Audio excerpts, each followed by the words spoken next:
Allow the children. It's okay. It's okay. Off your mind. It's okay. She off your mind. Like me. Chai! Now wow, people wey supposed talk truth to power don't off mic. And if we talk, now 500,000 they go summer us, call them hate speech. But fear not, my ego don't come. Ingo torchlight every corner, nooks and cranny of all these bad people where they spoil our country.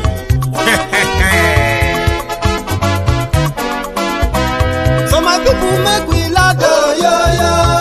My ego don't come, oh, yo, yo. My people make we shout, oh, yo, yo. My ego don't come, oh, yo, yo. My ego don't come, man of the masses, oh, yo, yo. My ego don't come, oh, yo, yo. My ego politico, yo, yo. My ego don't come, oh, yo, yo. This one not the off in mind, oh, yo, yo. My ego don't come, oh, yo, yo. Can in the touchlight every corner, oh, yo, yo. My ego don't come, oh, yo, yo. Okay, some people be they holla say they want the power. Chai, them be promise us say we go get light and power. Nah. Them hustle sote they can't get the power. But now they know they do anything with the power. Every day, dollar just they get the higher power over naira. Still them talk say make we off mind. But thank God say my ego don't come. So my people make you laugh, oh, yo, yo. My ego don't come, oh, yo, yo. My people make we shout, oh, yo, yo. My ego don't come, oh, yo, yo. My ego don't come, man of the masses, oh, yo, yo. My ego don't come, oh, yo, yo. My ego don't the politico, oh, yo, yo. My ego don't come, oh, yo, yo. This one not they off in mind, oh, yo, yo. My ego don't come, oh, yo, yo. Person where they do evil, no one make person talk. Them say that my egun, that man too they talk. He too they talk. Say my egun diary, he they hot like pepper. But every day then they take money in bulk. Poor man picking, they the street they hawk. Still them talk say make we no talk. But thank God say my egun don't come. So my people make you laugh, oh, yo, yo. My egun don't come, oh, yo, yo. My people make you shout, oh, yo, yo. My egun don't come, oh, yo, yo. My ego don't come, man of the masses, oh, yo, yo. My ego don't come, oh, yo, yo. My ego don't.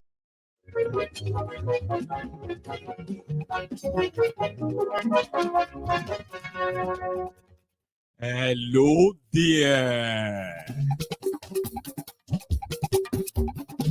My ego la wa mo la mo to do.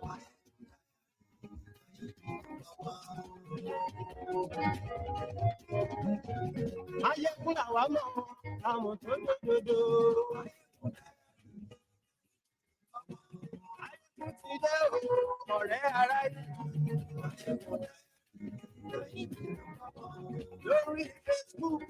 Good morning to you. Good afternoon to you. And good evening to you. From wherever you are joining us tonight, it is Mayegun Live.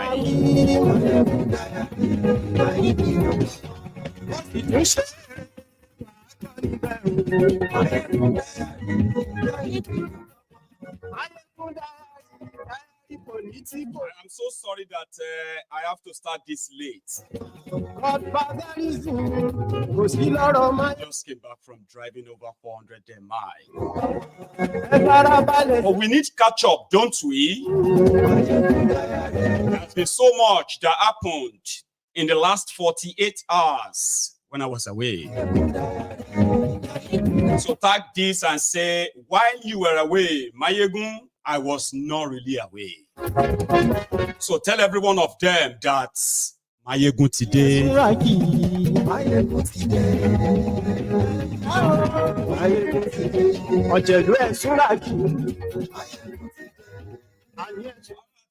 Nigeria and Oti cook, Oti like, you know, I've got lots of stuff for you tonight. The top of them is that Tinubu don't go sign LGBT money right? And wala ti happen in North Ibayi. Wala don't happen for North.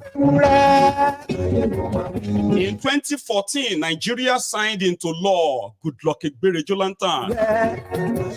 Homosexuality in Nigeria is a crime. People have been lynched just because they are suspected to be gays. There are a million gays in Nigeria, so you know. This was considered as one of the reasons why the Americans, Obama turned his back on Nigeria and allowed the terrorists to take over power in Nigeria. Now, 8 years after Boko Haram, Mumu ticket, Muslim ticket. That's how they are shouting in the north right now. Ama Sorolale, I miss you too.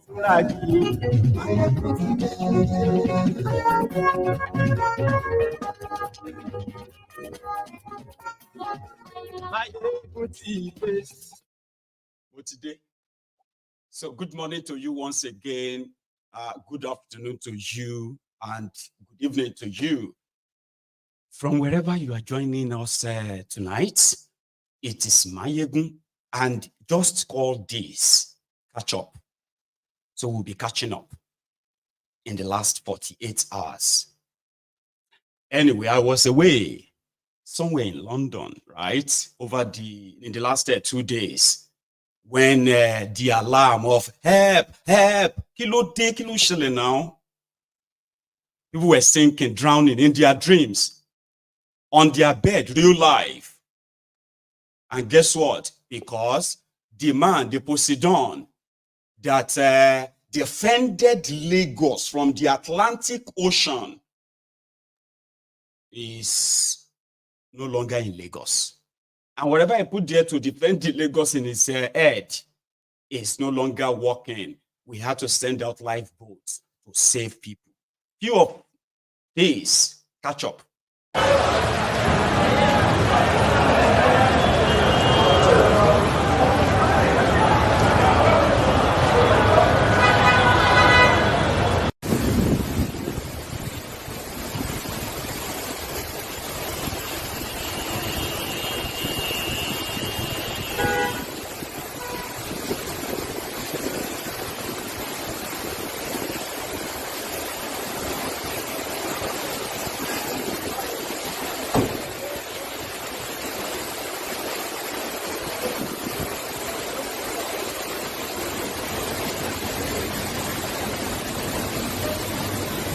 This is Iyanaworo, before Mainland Bridge.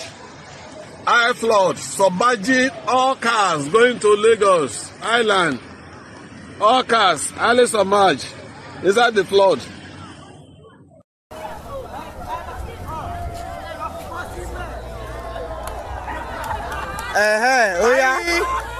Oh yeah. They go. Yeah, they go. You see, Hilux, those strong pass you don't be go. You carry go me. Jesus Christ. What? I'm practically swimming. No way. It's not even possible, no.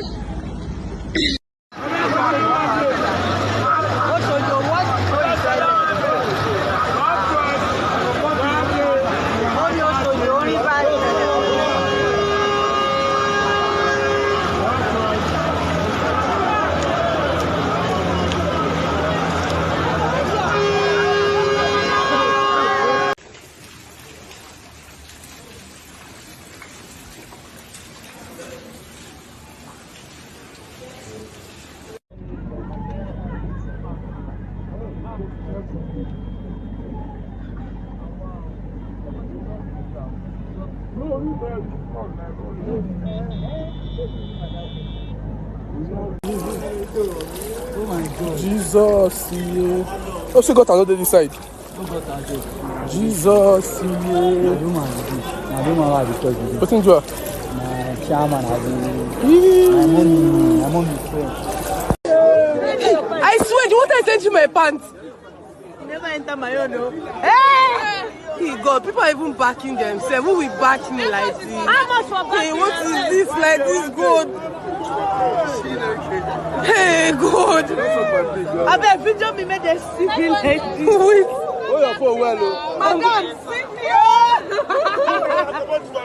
Jesus. Hey God, what is this? What is this? Oh yeah, Mom, go fast. Hey. Keep your phone on. I need to.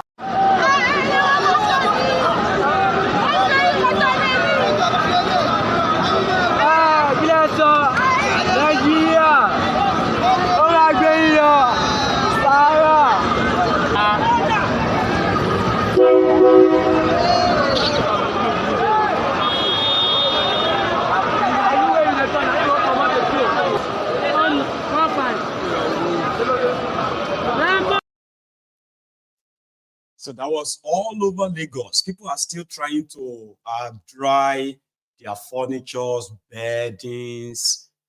So many people have like their gadgets ruined, destroyed, and almost no part of Lagos was spared during that flooding. They've demolished thousands of houses. You would think that that could be a huge sacrifice eventually to save Lagos from all of that. Not even the house of God was spared. And they flood. This is the first time you are witnessing this kind of. This one now flood. This one, see our chair, everything fall down. See. Hey, I don't know wetin I go call this one. Oh. This year rain is bigger than any other thing. Oh. Let us watch and see. Oh. See everywhere. See everywhere. Everywhere. Fill up with water. Let me go and check you whether our instrument is inside water too. Oh. I'm entering Insecurity. Water filled everywhere. Water filled everywhere. Water free everywhere. Everywhere. People, where's this swim? Okay? Even if this one said we don't need to honor any electrical appearance because of shocking. The water will soak this church. Make I go find key first. It was massive. Those who are watching me from Lagos right now, maybe some of them are like putting their feet on the desk and watching Mayegun. Oh, Mayegun, you are showing about us. This was 3 days ago. It's getting better now. So how is it? In the midst of all that chaos, it is Tinubu's children, the Agberos. They were there. What? To monetize it. They were actually charging people to cross the bridge or walk in the water until they were reported online. And in the same vein, within few hours, they sent their march. So that's like a 2 video I'm going to show you now. That's also part of what happened to yesterday. Yeah, we can beg 100 naira long back.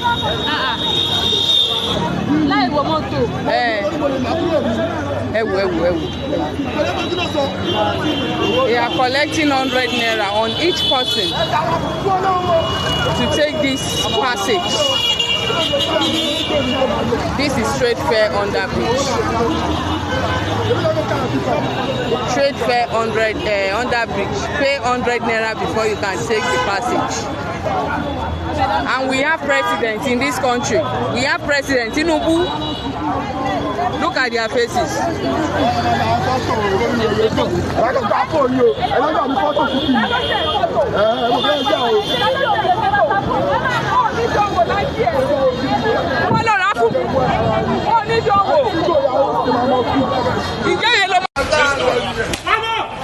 No, come on, bro.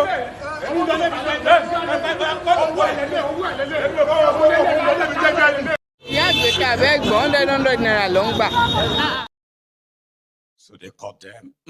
As usual.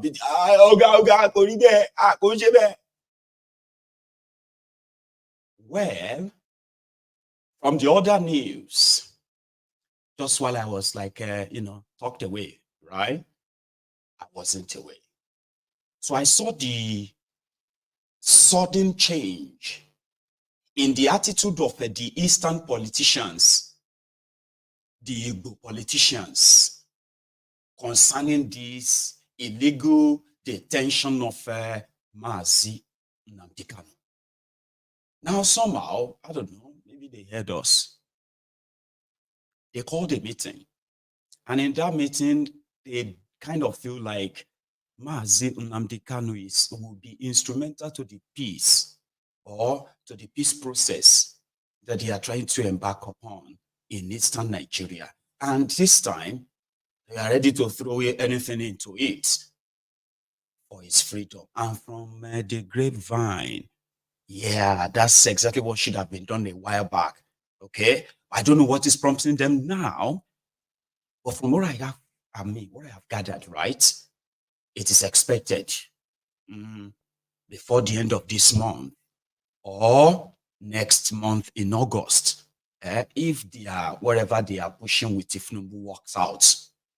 Okay, and also depends on the pressure coming from the Fulani oligarchs that wanted to keep him as a trophy.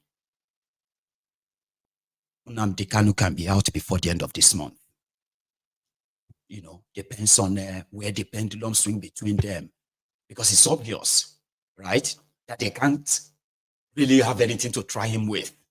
They have him, they could make up evidences and all of that, right? But yet they still couldn't. So yeah, that's what I saw them doing. And I've told you this before, I don't care. I don't care whatever they come up with. Okay? An innocent man is being punished unjustly. And simply because he is also Igbo, committing no crime other than asking for a referendum where the Igbos will decide if they still want to be part of Nigeria or not. There are Igbos who still want to be, no wahala. There are Igbos who don't want to be, no wahala. Let them go to the poll called the referendum. But the beneficiaries of Nigeria from the eastern part of Nigeria always sees him as a big threat. They thought he had political ambition, political interest. They went all out to destroy him and his ideology. But despite all of that, it's pretty much not going away. And they themselves are not having the peace they thought they would have when they waged the war, that they are still waging against the IPOB. You will know better later. Yeah, with time. So I saw them coming out of the Enugu government house, issuing a statement. So I was like, okay, let's hear it. Are you ready? Yes, sir.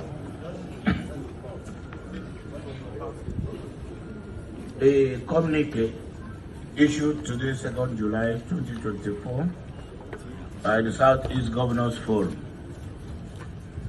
The forum commiserated with the government and people of Abia State, Ebonyi, Imo State, indeed the entire Southeast region and Nigeria, and the family of Ogbonnayanu's family.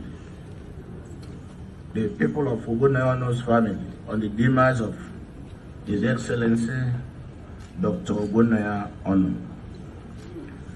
The forum received the delegation of the former President Chief Olusegun Obasanjo, GCFR, Chief Emeka Anyoko, GCON, and His Royal Majesty Igwe Emeka Achabe, CFR, the Obi of Onitsha, who came on a solidarity visit to this forum. The forum deliberated on the report of the Southeast Security and Economic Summit held in Owerri on the 28th September 2023, and agreed to implement the aspects of the report pertaining to security and economic integration of the region, and affirmed its desire to put actionable plans on the key issues agreed.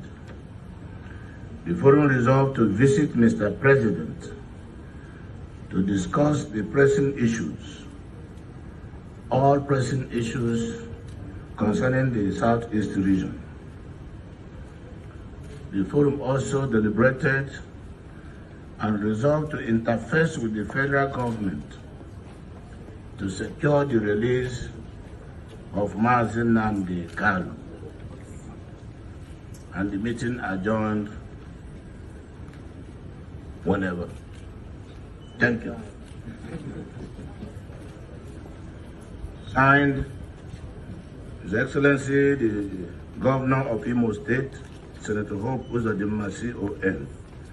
His Excellency Dr. Lex Oti OFR, the Governor of Abia State. His Excellency Professor Chukwu Masoludo CFR, the Governor of Anambra State. His Excellency Right Honorable Francis Winfrey, the Governor of Igbo State. And finally, our host governor, His Excellency Dr. Peter Mba. Thank you all, and may God bless you.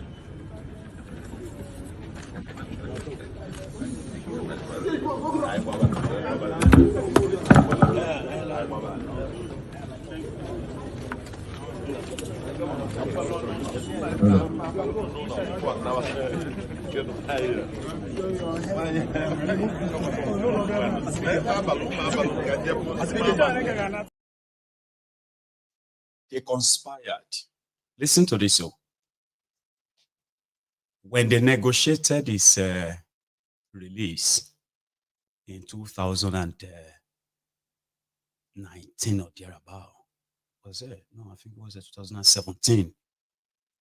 When they negotiated this release, right, they drafted the conditions and agreed with the conditions.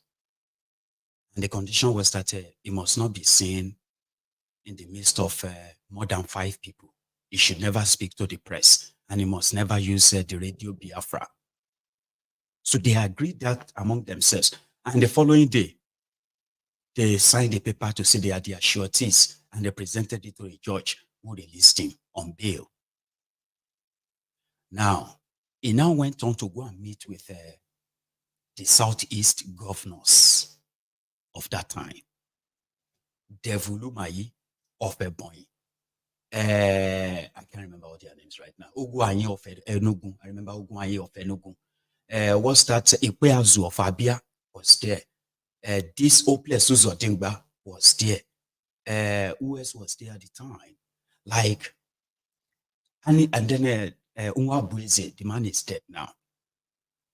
So they agreed to have Nnamdi Kanu to present the grievances. And he said, I have no grievances other than the marginalization, which is external. However, the internal marginalization itself, neglect of our people. People are at the mercy of at the mercy of upcoming Fulani terrorists. They will not be able to defend themselves. Set up security outfits in the name of the Southeast region to provide security for the people of the region, especially the people of the rural areas prone to the attacks of these Fulani terrorists. It wasn't this deep then. No. Then he told them that to reduce unemployment and youth emigration from the region, right? That all the 5 regions should put their resources together to improve the economy of the region, provide electricity. Please, you are Igbos. That's why he said, you are Igbos.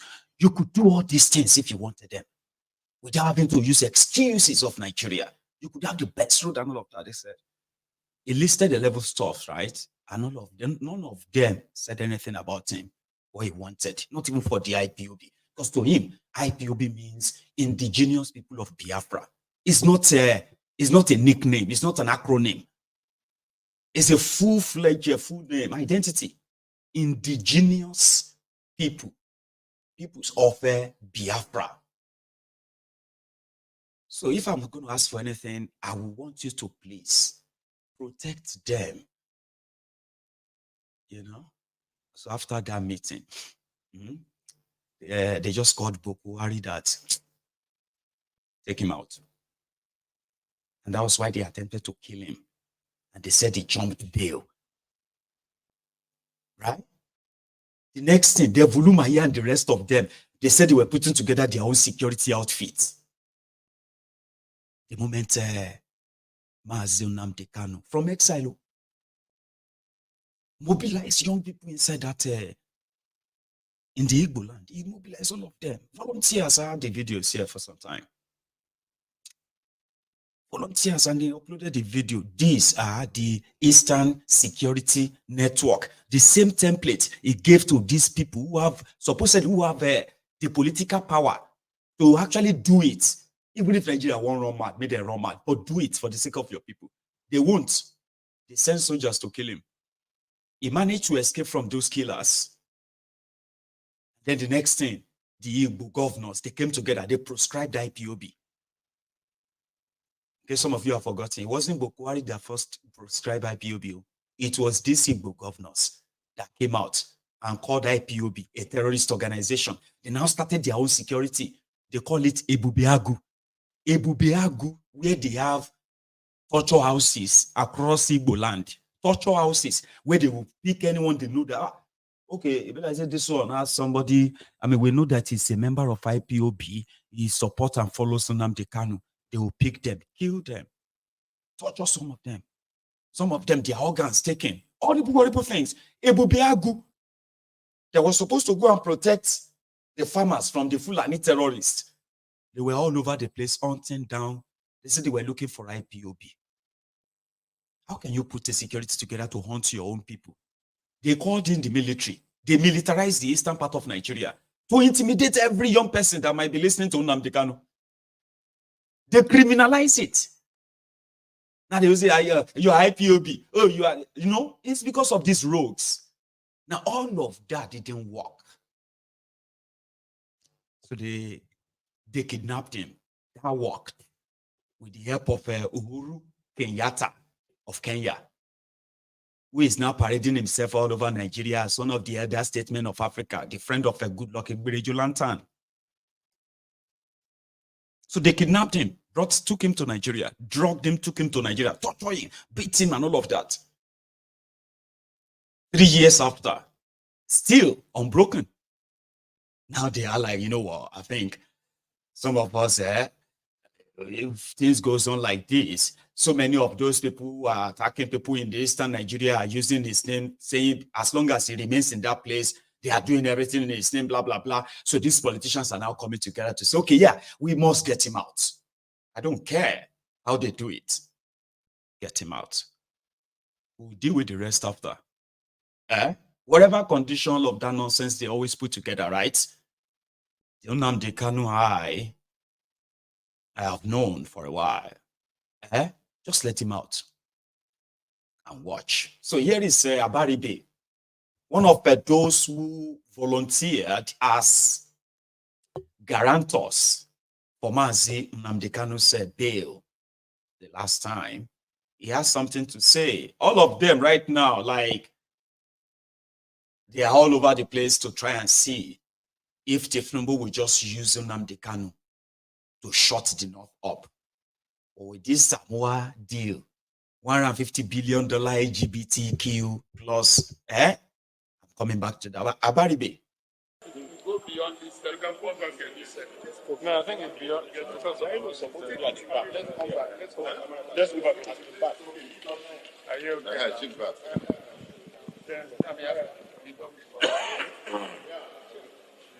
Nigeria, we want to know the purpose of your meeting with the AGF this morning, sir. Yes,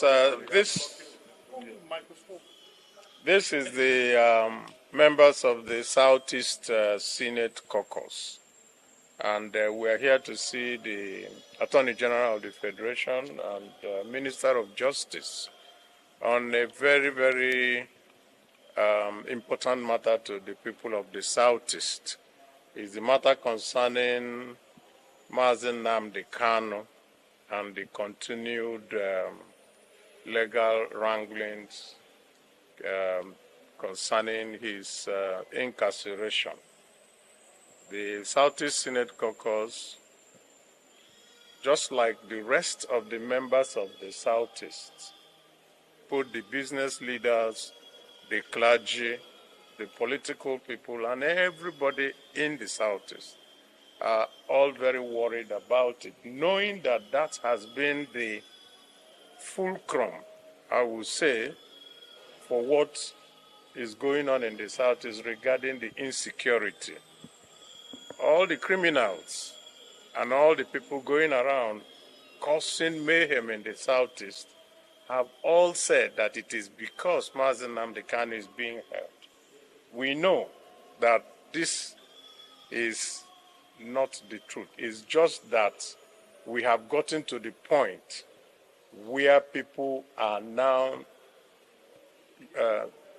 hijacking a legitimate call for his release and turning it into something that has led to deaths and destruction of properties and so many other undescribable mayhem that is going on in the Southeast.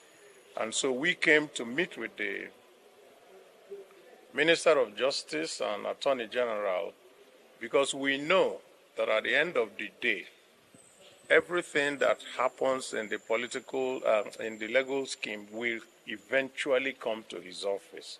And we came to appeal to him to help us to let Mr. President know that all leaders of the Southeast feel that the release of Mazi Nnamdi Kanu will help in dousing all the tensions and everything that is going on in the Southeast. And we are very, very certain that his duty as the Attorney General also gives him the powers of nolle prosequi, the powers of making sure that litigation don't continue and the sufferings of the people of the Southeast continue. That is the essence of why we came here. And I think you know also, I think it's also clear that several different groups in the Southeast, including the Southeast governors who met yesterday, have all been making exactly the same type of plea. And we think that this will help us to bring to an end all the insecurity problems going on presently. Focus met with Mr. Kanu to know whether he is willing to accept either conditional release or no. Yes, on behalf of the caucus, I met with Nnamdi Kanu myself on behalf of the rest of the caucus on Monday. Today is Wednesday. We met with him between 2 p.m. and 3 p.m. on Monday, and he is very, very supportive of this, our plea to the President and of the Federal Republic of Nigeria.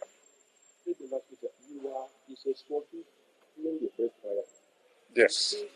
They need the senator to be suspected this time around. Would you be willing to stand? I don't think that is necessary to ask. We came here on his behalf, and that tells you that any of our senators that you see, the 15 of us, by the way, the 15 of us signed this letter. A few of us are not here just for reasons of logistics and all that. Some are also not. But we all signed the letter, and you will also have a copy of the letters that we did. So any senator in the Southeast is very willing. The governors are willing. The business leaders are willing. The clergy, they are willing. So the traditional rulers are also willing. So I do not think that anything will stop us if it comes to that. And he has also assured me that he is ready to fulfill any conditions that are put that will lead to his early release. Sir, is there any positive response from the AGF? Yes, the AGF received us very warmly and also told us that, of course, this is a request for which he has to go and study it, digest it, and take to the president, because he won't take the ultimate decision. I think it's a decision of the government of the Federal Republic. So don't forget, they are politicians. They are the ones playing the back, the defense, the attack, and all that.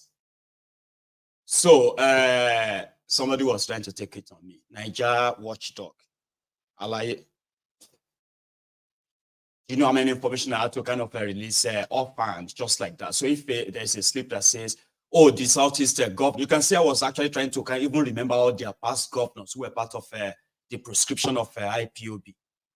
So why do you have to single it out and say, why did you say Opulesun's or Dijo was there? Of course it wasn't, right? When it was when IPOB was prescribed by what do you call the Southeast governor, you say Okorocha, Ekweazu, Egwanye, Devulumayi, as well as Obaino of Anambra at the time. These are kind of like men of yesterday, like they were like gone. But there are new players there now. And then the role that this Opulesun Zotingba played in terrorizing and, terrorizing, opened the gate, the floodgate of hell for the terrorism of the people of Eastern Nigeria by the Nigerian army, which has led to what I call the, silence genocide that is currently going on in Eastern Nigeria. So don't rub it on my face, man. Okay. So anyway, let's go to that part where he said Nnamdi Kanu told him that he will sign any conditions they bring before him. That's a political statement. And that's absolute rubbish, right? But again, like I said, these guys can say what they like. They can do what they like, right? At the end of the day, within themselves, okay, if they are convinced within themselves and beat their own argument, wherever, I don't care what they do. Let that guy out first.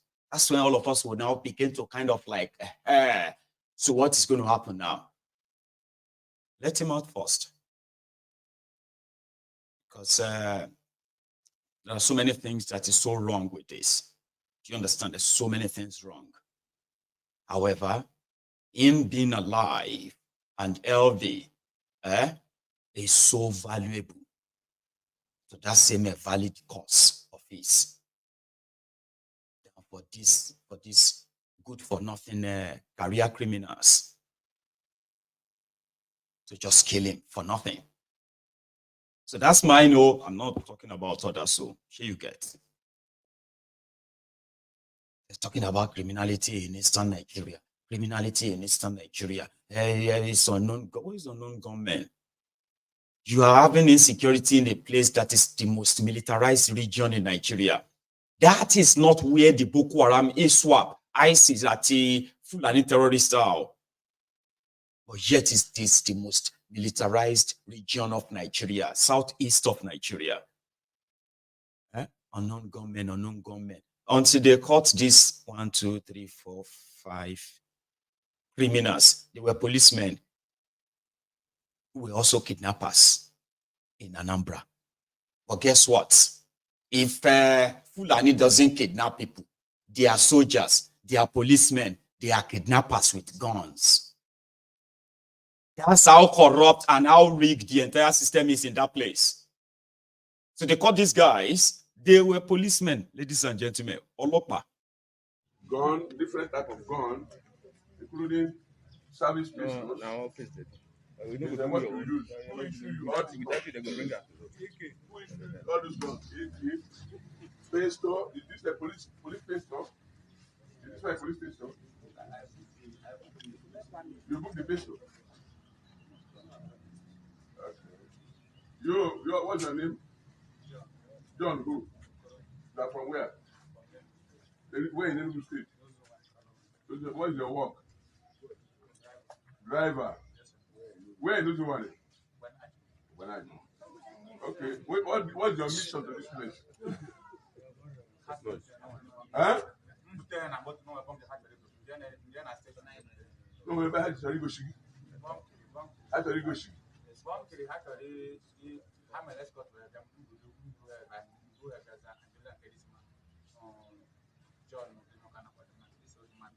Okay. My friend, what's your name? Can I have again? Onye? Onye, sir. Onye ka onye? You want your bed? Naro. Driver. Okay. Can you go to me? Can you go to me there?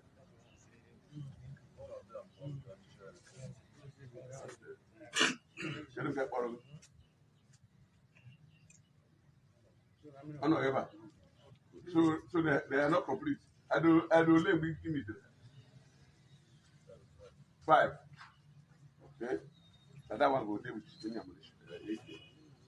Yes, can I forgive him? Huh? James who? Mama. They're from where?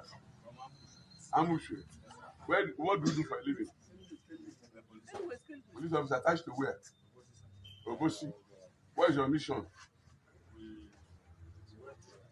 You went for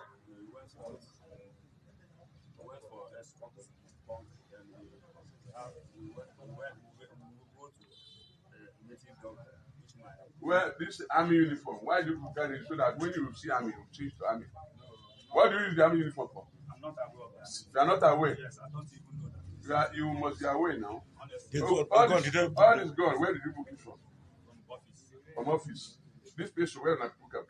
I'm not the one that booked it. Okay. You, what's your name? Huh? Tachi Egbe. From where? From where are you working?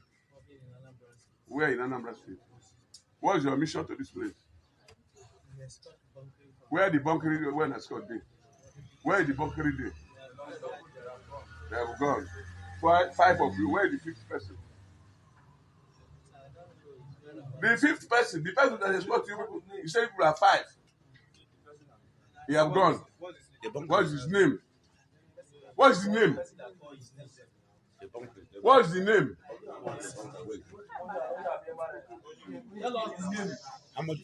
What's the name of the other one that have gone? What is the name of the one that have gone?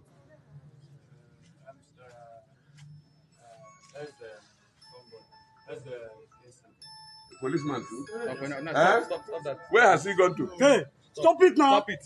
Don't worry, okay? Stop it. He say make you don't worry. Stop that thing.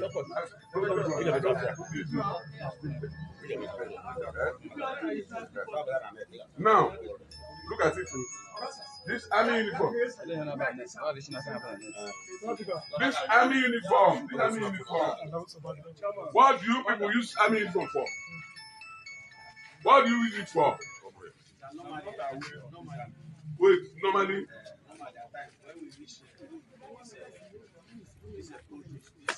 Produce people. Yes.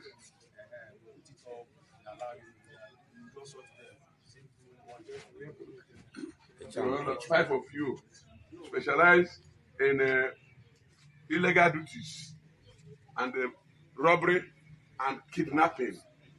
All that is your work. Because that place is a place we are praying every day for a breakthrough. They will wear me uniform, where police will block road, carry motor. So thank you people. What of the medicine? These are a team of a mix-up of people who claim they are police, and we know they are into nefarious activities.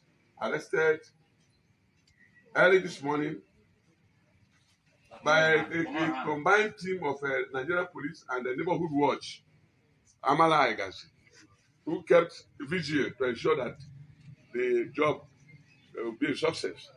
These are people we suspect have been terrorizing this area. They were arrested with 2 AK-47, 1 Beretta pistol, with 4 magazines, with fully loaded, and with some extra ammunition, charms of different assortment, phones. Somebody said that's a crude interrogation. Baba Nigeria, you don't understand that Nigeria system is crude. Put it that way, crude. Okay? It's uncivilized. All those grammar people are not forget that. Right? Everything is still much archaic, crude. And of course, yeah, we can say there to shoot to people there who, people on here who to have their own conviction, indeed, whenever they are feeding fat on the propaganda of the APC. I saw where, or have you seen that before? When we were talking about being crude, okay? Yesterday, it was so loud online that there was going to be a Kenya-like protest in Nigeria against EFCC. Ladies and gentlemen, now so EFCC told them, if they burn you well, we have received information that you want to destroy Nigeria. You want to shake any cock in the car. Why are people interested in protesting against the EFCC? Right? Because it is Nigeria where the EFCC that cannot find Yeye Bello, they can find everyone else. Rude. Not with court ruling or any court order or any search warrant. But when EFCC looks at your house and they're like, this house fine, they can burst into it. If they look at outside the club and they see the kind of cars parked outside, they will attack the place and assault everybody inside the place. They are fighting for, they are fighting financial crime. Imagine you and your family in the living room. And then the next thing, you check your phone, there's a signal. Your Ring camera is picking up something. What's this?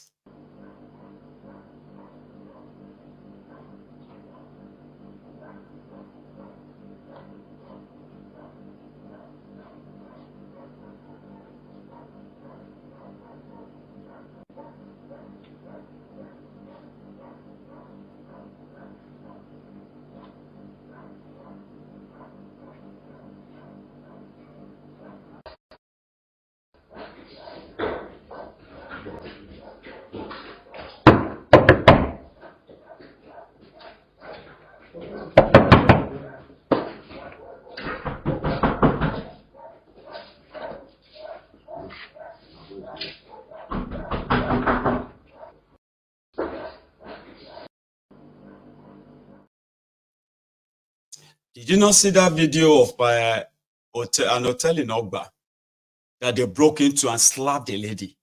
But that's another person's house. That's how they operate in Nigeria. It doesn't matter.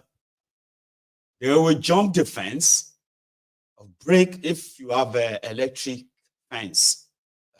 They will cut it off.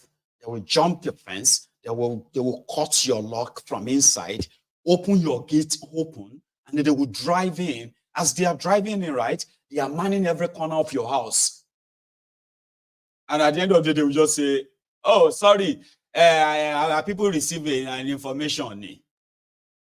It is a crude place, a lawless place, a very, very lawless place.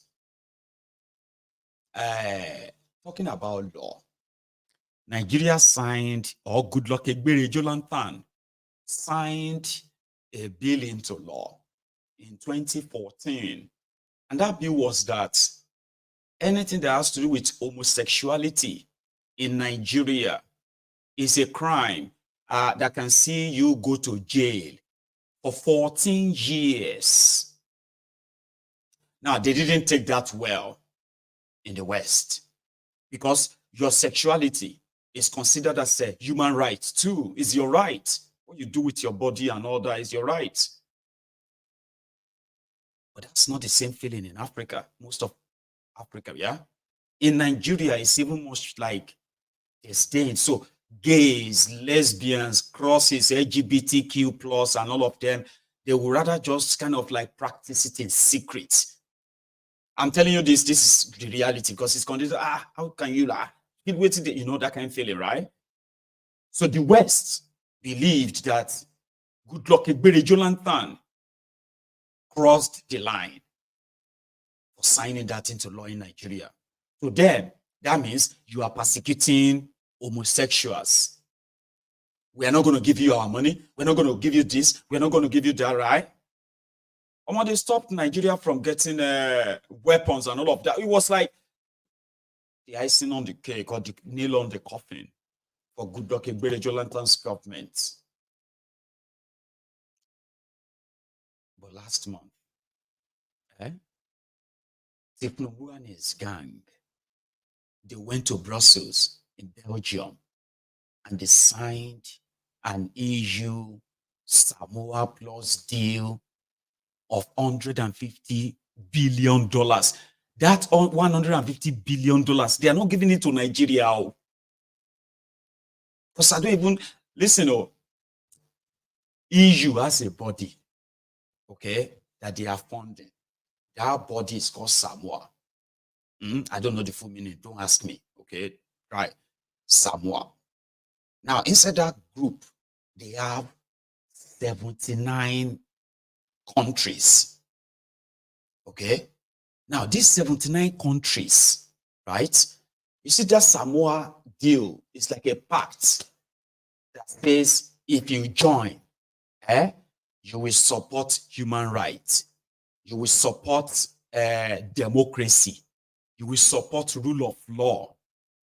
So there are other sections in it, in that bill, right? In that bill that explained what's right, including the rights of gays, lesbians, this, that. And this is not a problem with so many countries. I don't know how many countries in Africa is comfortable with it, but it's not a problem. So the deal has been lying there since 2018, when Bokwari attended similar meeting, but he didn't sign. Sure, you get. So Nigeria was like, we'll consider, we'll see what, I mean, they didn't sign. Last month, when Tinubu heard about it, he quickly dispatched people to go ahead. Sign it, Joe. Tell them that it is clear that the countries that have law against homosexuals, they will take that one out. So they will take that part out. They will just, as long as they have democracy and human rights, and Nigeria have democracy and human rights, forget that part. It's not part of, you're not mad. You will need to do two things. Opt out now, or don't implement that's your law. The one that says people who are gays will go to jail for 14 years. Many of your governors are gays. Yeah, many of them, they are homosexuals. Some of them claim to be homosexual because of the rituals they are performing, because they wanted power. They wanted all nonsense. See, they are pedophiles. They are those who are sodomizing young boys. That is why, in practice, it is a pure waste of nonsense. But northern Nigeria right now, where you have the most homosexuals in Nigeria.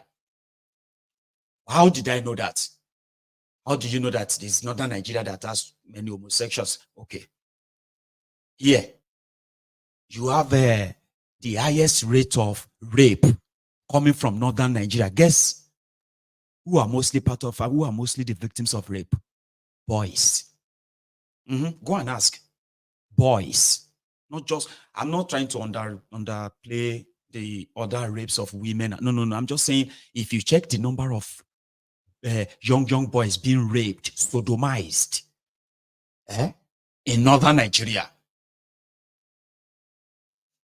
it's been underreported because they will need to arrest all so many of the affairs, some of those clerics, right? Some of your politicians, some of your governors, senators, they will have to arrest them. Pedophile, sodomizing their children, you have them up there. But they are also the most hypocrites. They are the ones that will stone anybody. A poor man that is accused of being gay, they will stone him to death. Inside, I mean, that's in northern Nigeria. So right now, what they are now saying is that if I say Koolu don't dupe them, what I pay, they don't support that. They say we have been scammed. I saw one of them who said we have been scammed. Listen to this, they are already discussing it on their TV. Yeah, listen.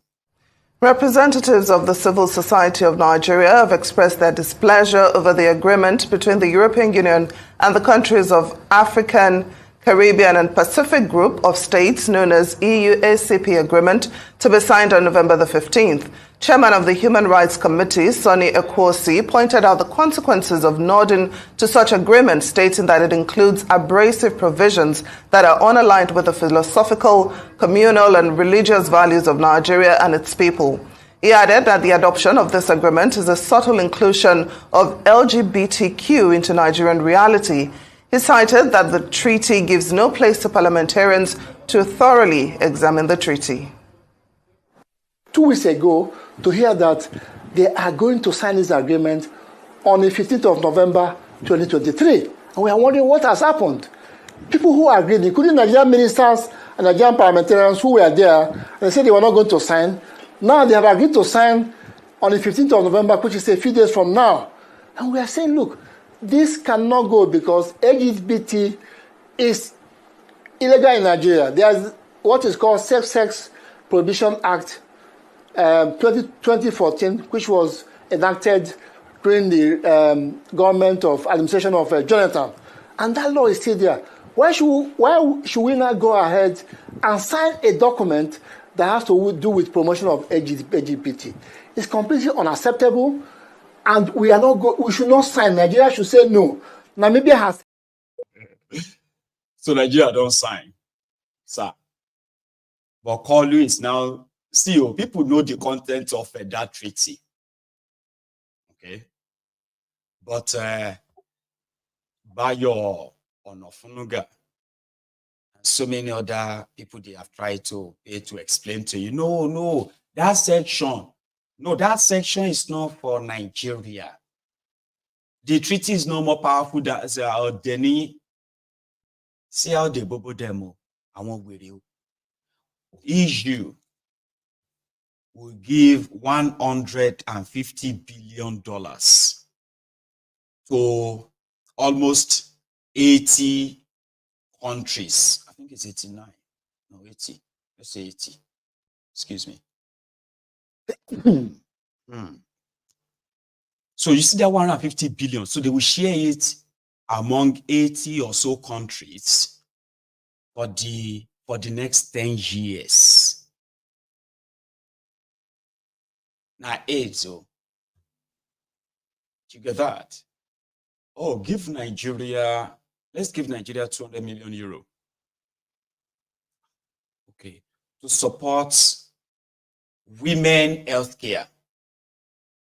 Oh, let us give Nigeria another 200 million euro. Okay, maybe for gender alignment or gender this or that. You see, they will share kind of, that's what the money is meant for. It's not that they will give Nigeria 150 billion. And then you can say, better get the gain here, or to buy 150 billion. Even Tinubu will have to kind of go back to his Chicago days sex as a female. But that's not how it works. So Tinubu is now explaining to them in Nigeria that no, it's a different deal. This one, there is no LGBTQ. Why are you lying to them? People have the copies of all of these things. This are far. I don't know what he's saying, I shall not say no DRP or top this. Ana cikin wannan gwamnati da zo ta rattaba hannu akan takaddar da za ta goyi bayan luwaɗi, maɗugo, auren namiji da namiji, auren mace da namiji, zinace da tsiya, a taimaki turawa su zo su shimfiɗa barna a wannan ƙasa.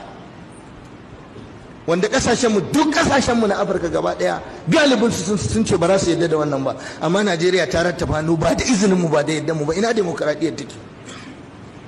Mulkin mallaka, mulkin zalunci. Da izinin wa kuka rattaba hannu kuka karbi wannan dokar da za a halatta ma namiji ya kwanta da namiji, mace ta nemi yar uwarta? Yakin musulunci kenan, LGBT, ƙungiyar yakin addini, yakin shari'a, tsarin da zai gurgurkuce musulunci. Ina demokradiyya da ta bada dama kowa ya addinin shi? A zo a rattaba mana hannu akan abin da ba mu yadda da shi ba. Wallahi har kiristocin ƙasar nan wallahi tallahi da yawansu ba su yadda ba, yanzu suna ta rubutu ba su aminta da wannan abin ba. muna bacci sun rattaba mana hannu sun karɓo kuɗin su cinye kuɗin kuma su shuka mana bala'i. Allah ya isa, kuma wallahi sai Allah ya maganin ku akan wannan barna da kuka shuka. Allah ba zai bar ku ba. Ina adalcin da aka ce a yi?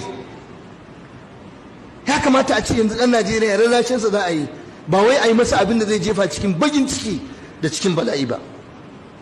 Manzo Allah ya ce la tu'addunna al-huquqa ila ahliha, ku sauke hakki zuwa ga ma'abuta hakkoki da Allah ya ɗora muku akan ku. Ana cikin wannan gwamnati. They are now asking Tinubu, return the deal to them. Oh. Tell them you made a mistake. Oh. Don't bring that here. You know they are already complaining. They said Tinubu deceived them. A company like said this mumu ticket. Now the mumus actually bought them. No be, you know, we say a Muslim ticket. They call short to mumu tickets because those who allow themselves to be deceived that Muslim means as Muslims, so their life will be better in Nigeria under Muslim. Now, no be mumu be that.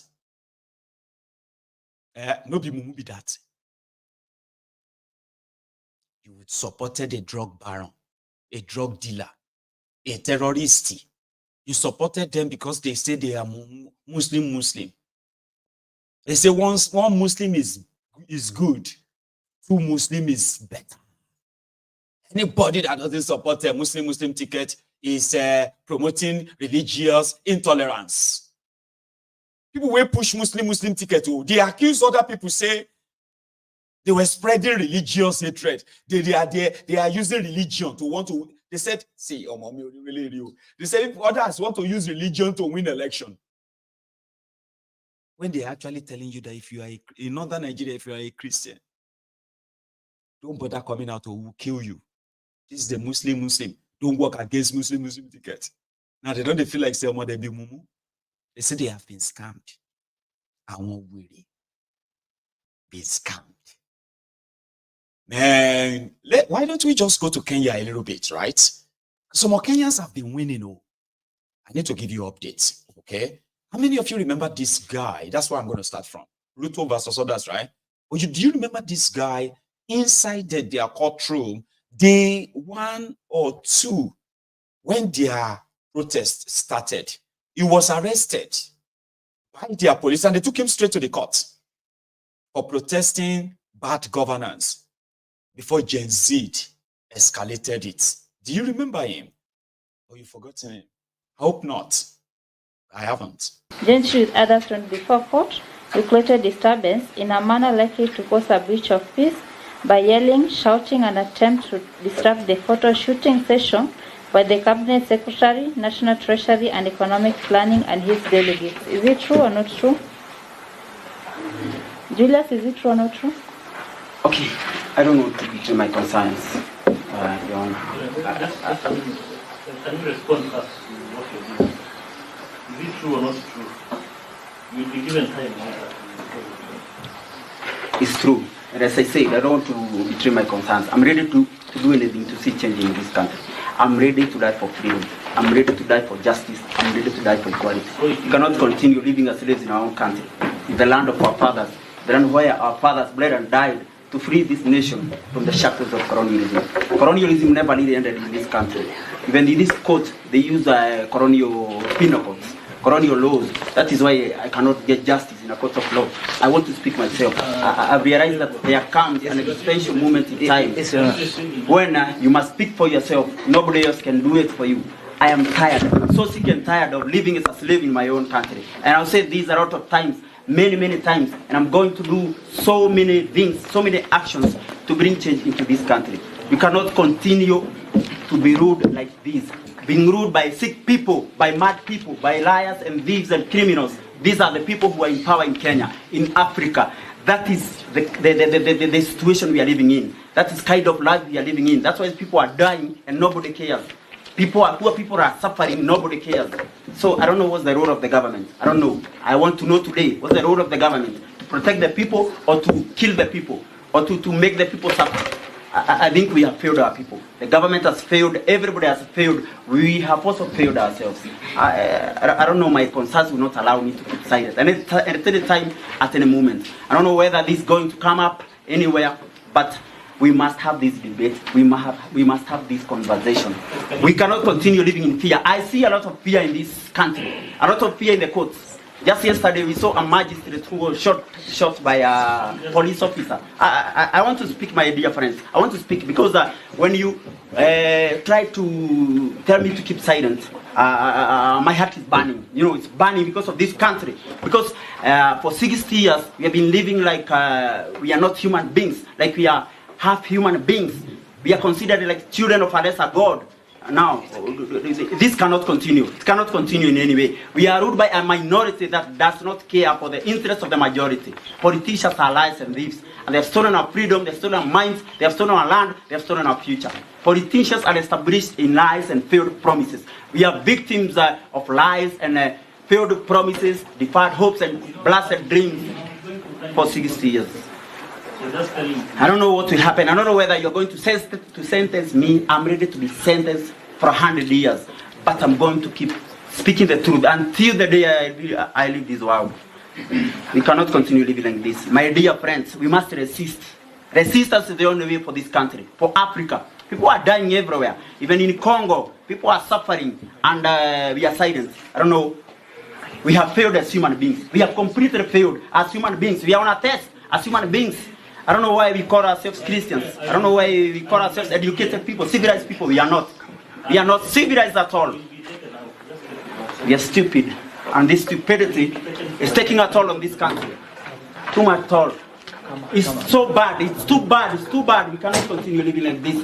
The government must get out of the people. But on his behalf, your honor is. Gentry with others from the. Bless you.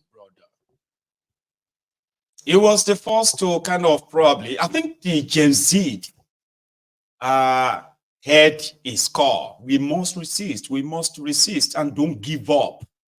They didn't give up. Oh. They killed them, yeah. They've kidnapped some of them, beat them up, tortured them, threatened them. But they didn't give up. Every Tuesday, whenever it is 11:59 p.m. on Monday, Ruto would have to wake up and sit up all morning, all day. If these Kenyans are going to break the barrier, jump the fence, and drag me out of this place. Right now, he's making so much concessions, like serious concessions. I have this long speech I want to play for you. It is a member of the parliament from Kenya. Again, no interruption, nothing. Clean, clear message that you should. Let's listen. Here. My brother Harun Cheriot, I knew you were worthy, but I now know you are much more worthy than I thought you were. You have actually surprised me. I remember once I made a phone call to you and I was asking you, how do we manage this thing of Madam Nyakango? And you said, please tell her to know that we are trying to figure out what to do. And I took the message, and that's when I knew that you are a serious person. I'm proud of you. Keep it up. Madam Speaker, I also would like to mention the name of Madam Nyakango, who's the Controller of Budget, and Madam Nancy, who's the Auditor General, the two incredible women of this republic. If I had my own reward, I would give them. Because when everything else seems to have been failing, some of us have been talking to them, and all the time we feared for their lives. Why? Not because anything would happen, but the costs were too high. The expectation was much higher. They have done their job, and I'm so happy that this house, which is known as the Oversighting House, has seen the light. My colleagues who are in this house, I'm very lucky because I've lost my voice a bit. I'm lucky because I have the institutional memory. I have been in politics for the last 30 years. Those 30 years I've been in elective politics, about 22. Madam Speaker, the problems, the way Mzee Odinga said about Kenya, have not been started by President William Ruto. If you look at the history And Madam Speaker, the other day people were asking me, how did you tell that these young Gen Zs are actually going to come to the streets after 1 year? I said, I look at the trend. If you look at independence 1962-3, that was the 20 years beyond where the liberation movement took place. After that, we got independence. It took another 20 years for us to have a military coup. The people who are guiding and who are within that military coup are not old men like Jaramogi or Charles Njonjo at that time. It was young Gen Z students of the University of Nairobi and young people who believed in the ideal of what Kenya was. The second issue that came up, Madam Speaker, was after, by the year 2002, there was another 20 years. Then you come to 2022, to 2002 is when Kibaki was elected, is when we have a referendum, is when we have a new constitution, and then we say Kenya is now on the right path. After that, Madam Speaker, we did not follow the letter of the constitution. What many of us have never understood is that your democracy is as valid and as reasonable and as verifiable and is implementable as the people who are willing to follow and implement that constitution. We have completely failed our people. And that is why when the elections took over and we had challenges, and that is why when you look at our country and the crisis that has come up, when you look at the issues which are bedeviling our country, you realize that we are on quicksand.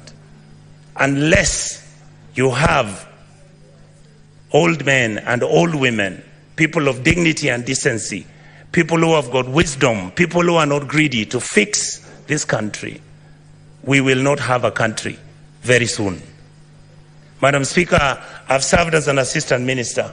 I went to Cote d'Ivoire, sent by President Kibaki to go and visit President Gbagbo. I got into his house. He was wearing a vest.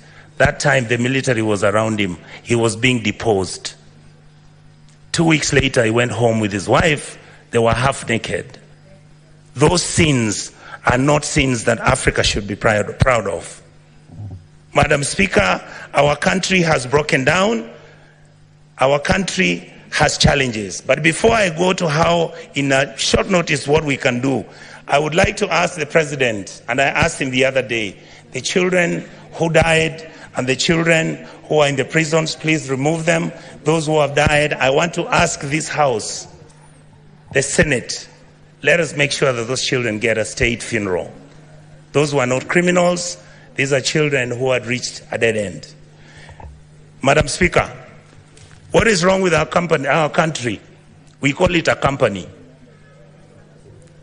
with shareholders. Our country is not a company. Our company is Kenya, which is a state. It has 50 million people who all expect and demand certain services from the state. We, the politicians in this House, I heard my colleague speak. I am so happy that we are now telling each other the truth. We are the ones who carry militias. We are the ones who go and carry cattle rustlers. We are the ones who have got companies that are doing business in government departments. We are the ones who are stealing the money. Look at the national government, call it down, bring it down to the National Assembly. We must begin to look at issues like CDF. We must look at the Women Fund. We must look at the structure. Do we need all the people who have been given offices? I've been asking this publicly. Why are governors running county governments as if they are private companies where they are stealing money, buying properties abroad, driving such big vehicles, including ourselves? When did we decide that I must drive a car which is 4.8 cc, that at 3,000 cc is not good enough? When our children don't have medicines, when our women are not giving birth, when we can't feed our children, when we buy fertilizer, we deal on it, we sell some of it, we sell mchanga.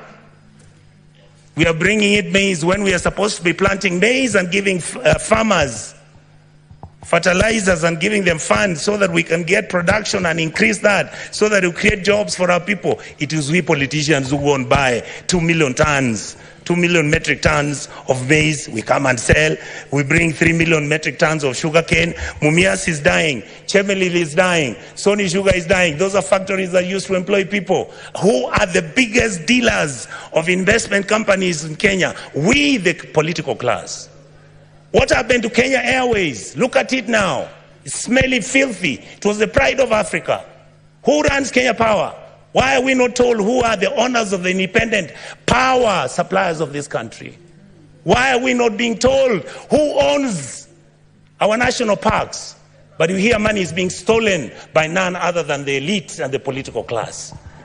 These people out here are tired. These people are tired. I was crying this morning today because we are messing up a good thing. We are messing up this country. Who wants to be a refugee? And there's enough for you people to eat, so long as you eat with manners. The revenue we collect is enough to run 8 African countries: Kenya, Rwanda, Burundi, Tanzania. You go to Congo, you go to South Sudan, you go to Somalia, and you go to Ethiopia. That's what our goal. Are you still following? That is where it begins to get sweeter. That's the man. Listen, there may be a theatric about it. He's a politician, okay? Or if you have been to Kenya, or you don't have to be. If you have been following the development in Kenya, even the president is shaking. So don't think all he is saying is just drama. Papa, I'm still coming to that of Ruto. You go hear Ruto yourself soon. Ruto will speak now. You'll be like, now Ruto be this. I'll show you. Things don't they move too fast. And this guy is pretty much trying to save his head, ready to let go anything, any extra they are giving him, he doesn't want anymore. In Kenya right now, politicians are saying, okay, you know what? I don't want that anymore then. Take it. Just take this then. This is what they are paying me. This is my card as a lawmaker. This is how much is on the card. I give it back. Don't give me card anymore. Just pay me my salary. In Kenya right now, listen to this other part. What our goddamn budget is. Just manage it, don't steal it. A few people are stealing too much. These kids out here, they know everything. They know your houses. They know where your kids go to school. They know which properties of land you have. Why must somebody have 4 million acres of land to his name? What happened to our mentality? Then we pretend and run to churches talking about Christianity, how Jesus... Do you understand what you are dealing with? The people out here don't even believe in God anymore. The people out here are tired of the lies, the religious organizations. And I have to say this, I'm a Catholic. I was so happy I saw the Papa Nuncio talk about the issues of a country. Let us forget that we can run this country as tribes. Let us accept that there is a new sheriff in town. That sheriff is the GNC. They are partyless, they are tribeless, they don't have money, they just have bundles and a phone. And they'll stop this country to move. I would like to plead with the members of this house, when it comes to looking at what role our committees are playing. Look at what happens. I want to thank my brothers Sifuna, my brother Chirargei. I want to thank Madam Dulo.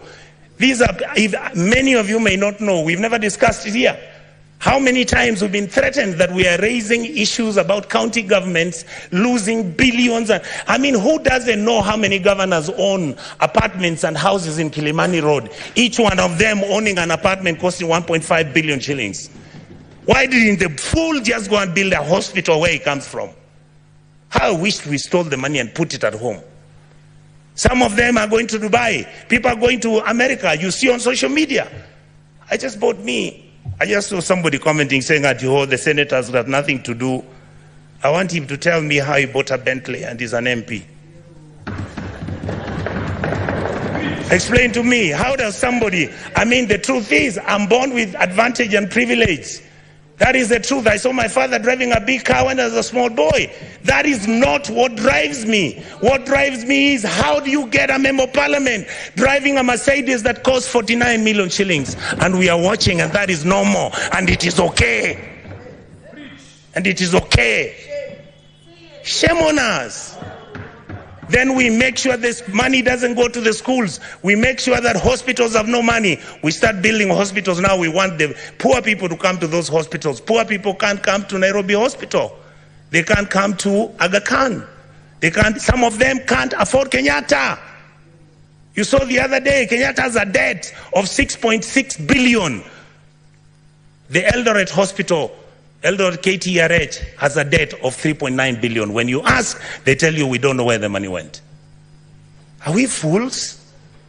Do we need to buy houses which have got 15 bedrooms and drive 19 cars and put them in your parking lot, and you want 10,000 acres of land? You want a ranch? You fools, you go and buy a ranch in Australia. This is where we are. We keep blaming the police. The policeman cannot do anything. Have we ever gone as a Senate to go and see where the police lives? How he takes his kids to school and his salary is 19,000. And this house has to start thinking about those things. We guys must begin, and we ladies and gentlemen in this house must begin to agree that we can reduce our salaries, that we can drive smaller cars, that we can wear counters. In fact, the only thing I'm very annoyed about the president, I'm the one who started wearing counters. Now he has given counter a bad name. I want Kenyans to love counters the way I loved them. Let us wake up, Kenyans. We can't play football. Money comes from FIFA, it is eaten. World Rally Championship, money comes from there, it's eaten. You go, you want Kenya Lawn Tennis Association, they only want 50,000 to hold an international tennis tournament. Not even the minister appears there. But when the minister is traveling out of the country, he's got how many people? Private jet, goes to Dubai, books one of those hotels, luxury hotels, and he comes back to Nairobi with the same 9 people he took with a private jet. And you assume that the Gen Zs don't know. These days they track you. They can know which private jet you took, where it went, and how it came back. Many of us are worried because either because of history or because of what has happened, we have got a lot of money now, we are owning so much land. Please allow us to have spatial planning. Your land, we can have an implemented law in this house to protect your even identity. But please don't stop stealing public land. Let us have mercy at our people. You saw people from Eldoret and Kakamega talking about, oh, our chambers which our grandfathers left for us. Now you guys who are MPs and senators, you come, you chase us away, and then you throw us into court. You go and bribe the court. And I want to talk about the judiciary. We respect you. We know that you are most of the time under the pressure. We know there are certain things which you can even be blackmailed, but we want to hold you at a higher standard. We must hold the judiciary at a higher standard, the legislators at the higher standard, and make sure the president is also at the higher standard. That is how we can move as a country and stop this nonsense. We behave like monkeys running through a forest looking for bananas without knowing whether it's the bananas they want or it's oranges. I really, really want to say this, Madam Speaker, finally. I was nearly giving up on my country. I have changed my mind because of today. The young men who are fighting for this country have done us proud. Let us treat them with dignity. Let us make sure we engage them. Let us stop doing the things which make them angry, desperate, and upset with the ruling class. The truth is, if this country breaks down, it takes all of us down. I can tell you, I was in South Sudan when we were doing the comprehensive peace agreement. I visited as a minister, as a young minister, to go and do what was called a referendum. I've been to Khartoum. I have been to Mali. I've been to a country in West Africa. I'll remember the name, Madam Speaker. You look at how people have been treated. What our goddamn budget is. One of the mistakes I always make is that I get so drowned into some of these Kenyan politicians' speeches that I just don't ask their names. I'm like, wow, okay. That's from Kenya. You know what people are saying? that if revolution breaks out in Nigeria, like Kenya, some people are already picking the politicians they are going to grab. Some said, may nobody drag Wike with it. Now this Wike go grab when the revolution starts. Some said that now Koolu just slap him, knock his head forward. I said, well, Kenyan politicians are, as we speak, on the run. Majority of them. If you see any of them in the public, they are pleading. You get one video where they said that when the Kenyan youth came and the politicians ran, the lawmakers, they were so scared to go back to that their chamber that they had to be fed in the bush. I don't know if you've seen this.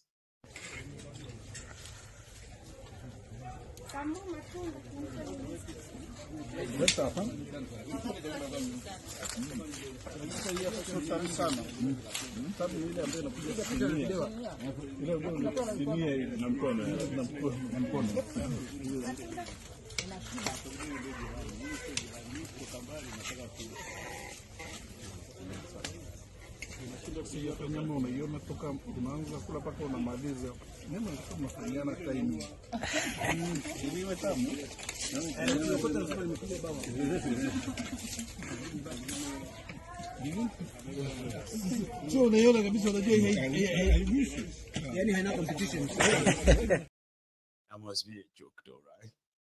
But here is Ruto. William Ruto. He has made an announcement to say, okay, guys, I sack this, I sack that, I cut this off. 47 agencies have been cut off. Job for the boys. Like you have in Nigeria, boards and parastatals, board member, board chairman, this or that. Over 40,000 people will be appointed by Tinubu alone that will be feeding. All of them will have straws plug into Nigeria treasury, talking you dead. And your main infrastructures, main sectors in the country will never see money. It's the same in Kenya. Now the Gen Z have now forced the stubborn Ruto to behave. Despite all of this, so they're still telling him, I say make you go. All learning. 7. State corporations with overlapping and duplicating functions will be dissolved, resulting in the elimination of their operational and maintenance costs, and their functions will be integrated into the respective line ministries. Staff currently employed by the affected corporations will be transferred to ministries and other state agencies within government. The decision to fill the position of cabinet of chief administrative secretaries is hereby suspended. The number of advisors in government shall be reduced by 50% within the public service with immediate effect. Budget lines providing for the operations of the office of the First Lady, the spouse of the Deputy President, and the Prime Cabinet Secretary will be removed. Similarly, the budget provisions for confidential budgets in various executive offices, including my own office, have been removed, and the budget for renovations across government reduced by 50%. Makes sense. Henceforth, public servants who attain the retirement age of 60 shall be required to immediately proceed on retirement with no extensions to their tenure of service whatsoever. The purchase of new motor vehicles by the government is suspended for 12 months, except for security agencies, while a new policy on transport for public officers will be developed. While a new policy on transport for public officers will be developed. All non-essential travel by state and public officers is hereby suspended. No state officer or public servant shall participate in public contributions or haram affairs going forward.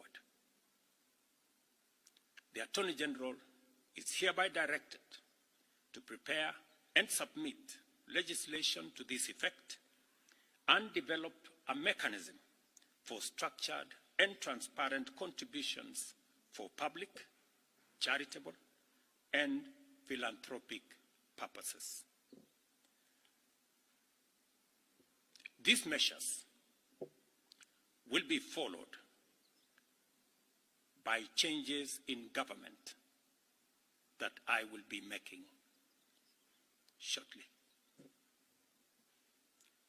We are determined to carry out this and other interventions to improve the quality, efficiency, and transparency in serving the people of Kenya and ensure that citizens receive maximum value for their resources from a public sector that prioritizes their welfare. I believe these changes will set out our country on a trajectory towards economic transformation, enabling us to achieve the strategic objectives of the bottom-up economic transformation agenda and deliver our commitment to radically enhance opportunities for all Kenyans and transform our country. Thank you very much. God bless you, and God bless our great country, Kenya. At least he listened. You see what the Kenyan Gen Z have achieved? Yeah? Not because they were protesting around the parks or somewhere on that bridge. They took their fight to government houses across their countries. I'm sorry, across their countries, counties.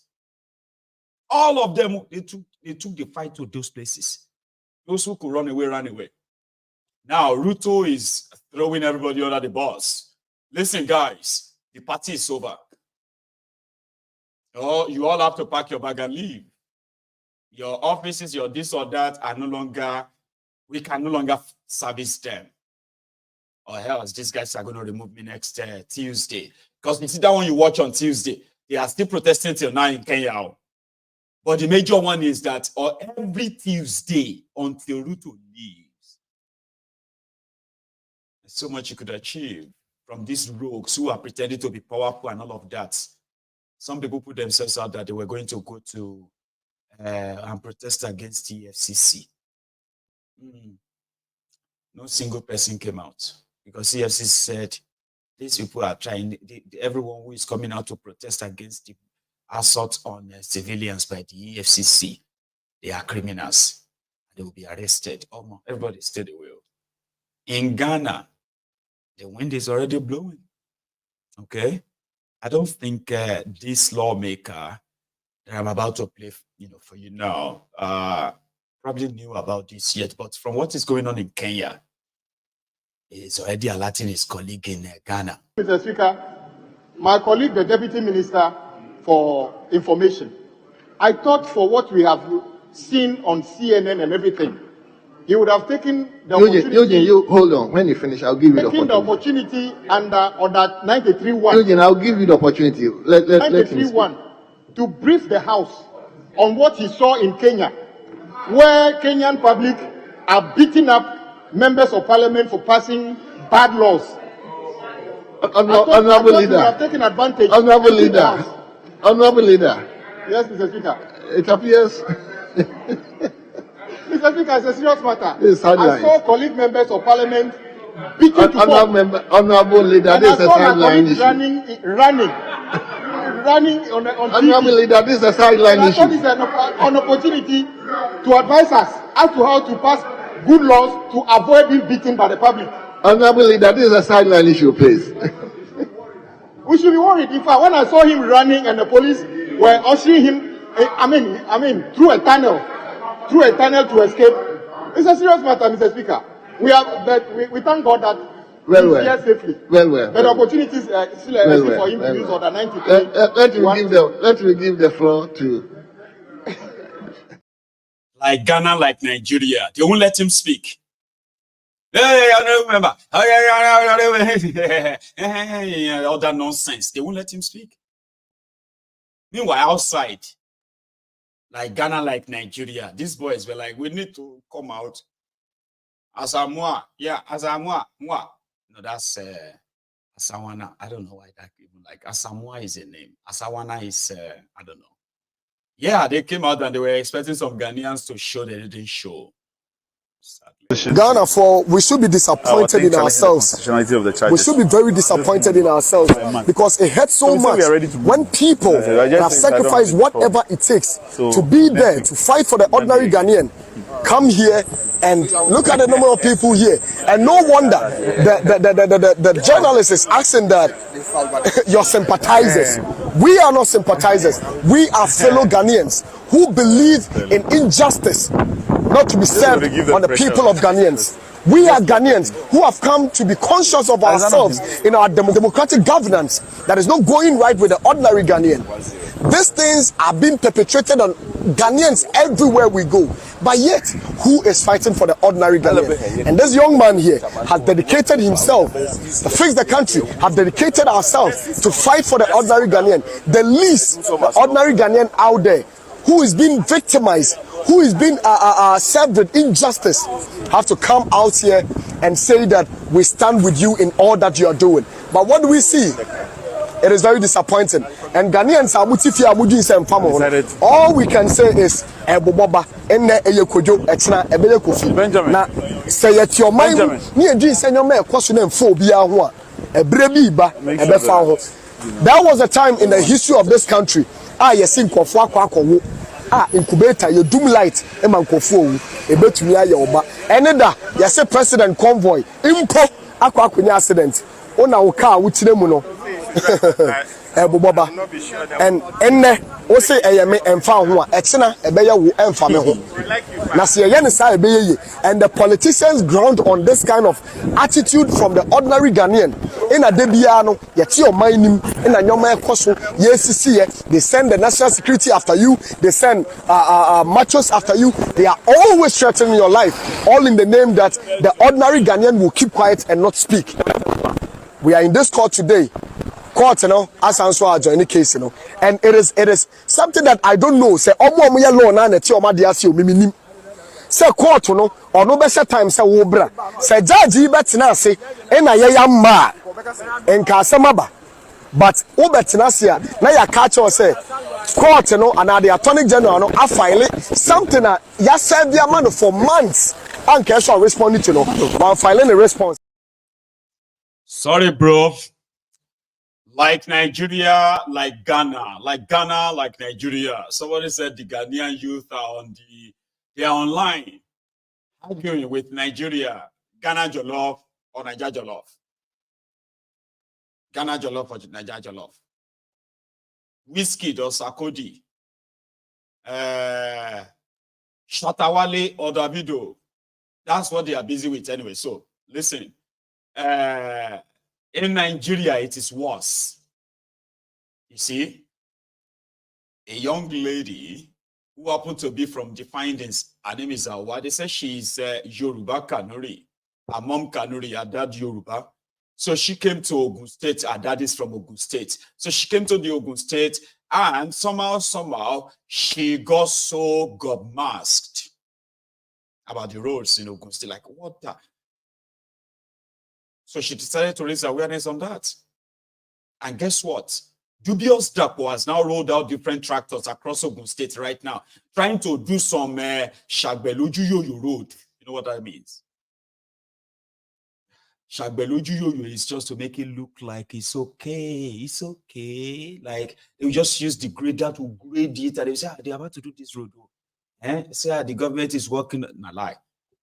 But he's out there anyway, trying to fill potholes and all of that because of the campaign of the girl. Listen, when this young lady first published her findings, initially, they wanted to bully her.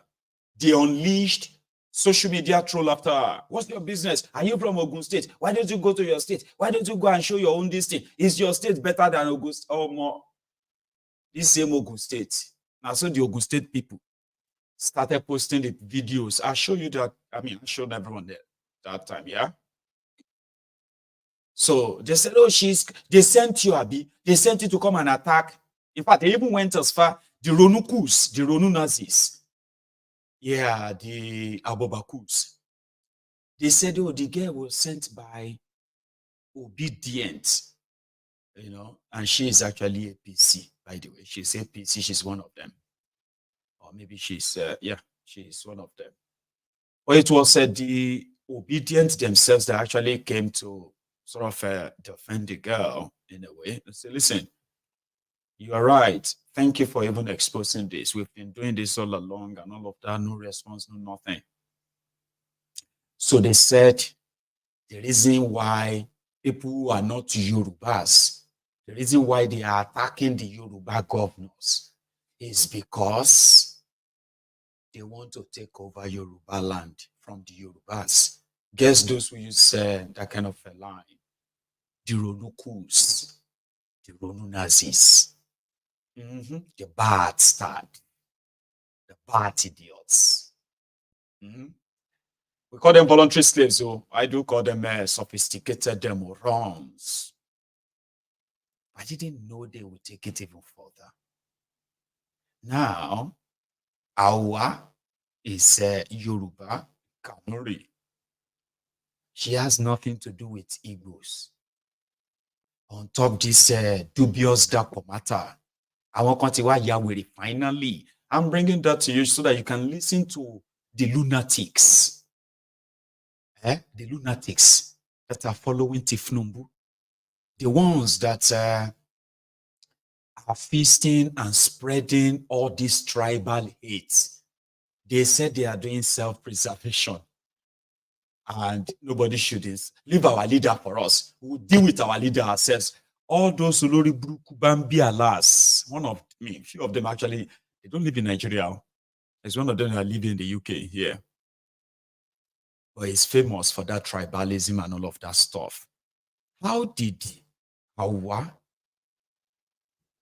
a Yoruba Kanuri girl that helped shine light on the dilapidated road infrastructures in Ogun State? It's so alarming. How did that then turn to Igbo, this Igbo, that? Most of those who are the Ronukus, the Ronu Nazis, they are actually lunatics. If you think I am lying, please listen to this person. It's a long bull up, right? And tell me if I am wrong.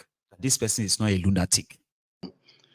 Calling out Dapo Abiodun is a good thing. And you came and attacked me on my tweet, actually. I want to let you know that even when I made that statement, I didn't even know it had anything to do with you. But we have seen a very interesting agenda that has been going on for months, right? So most of this stuff starts with supposedly innocent, and they take advantage of people like you to brand their agenda. So someone like you comes out innocently and says, oh, this is what I observe going on in Yoruba land. And then the expansionists kind of jump on it and then start to expand on it for a different vision. So I want you to understand the two separate things. Let me give an example of NSAS. That was a very noble. I was part of the people who contributed to NSAS. I was part of the people who donated. And we loved everything that was happening. But you saw the guys, the lady who started it and the people who came out, you saw the intention. The intention was that they didn't want police brutality. They didn't want people being attacked because you have dreadlocks, because you have laptops.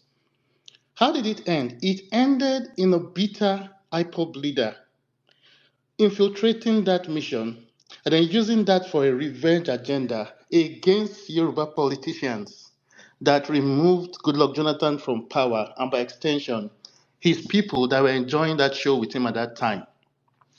That is where Yoruba Rono comes in. Yoruba Rono is telling people that do not let people hijack the missions of people like Hawa for a different agenda.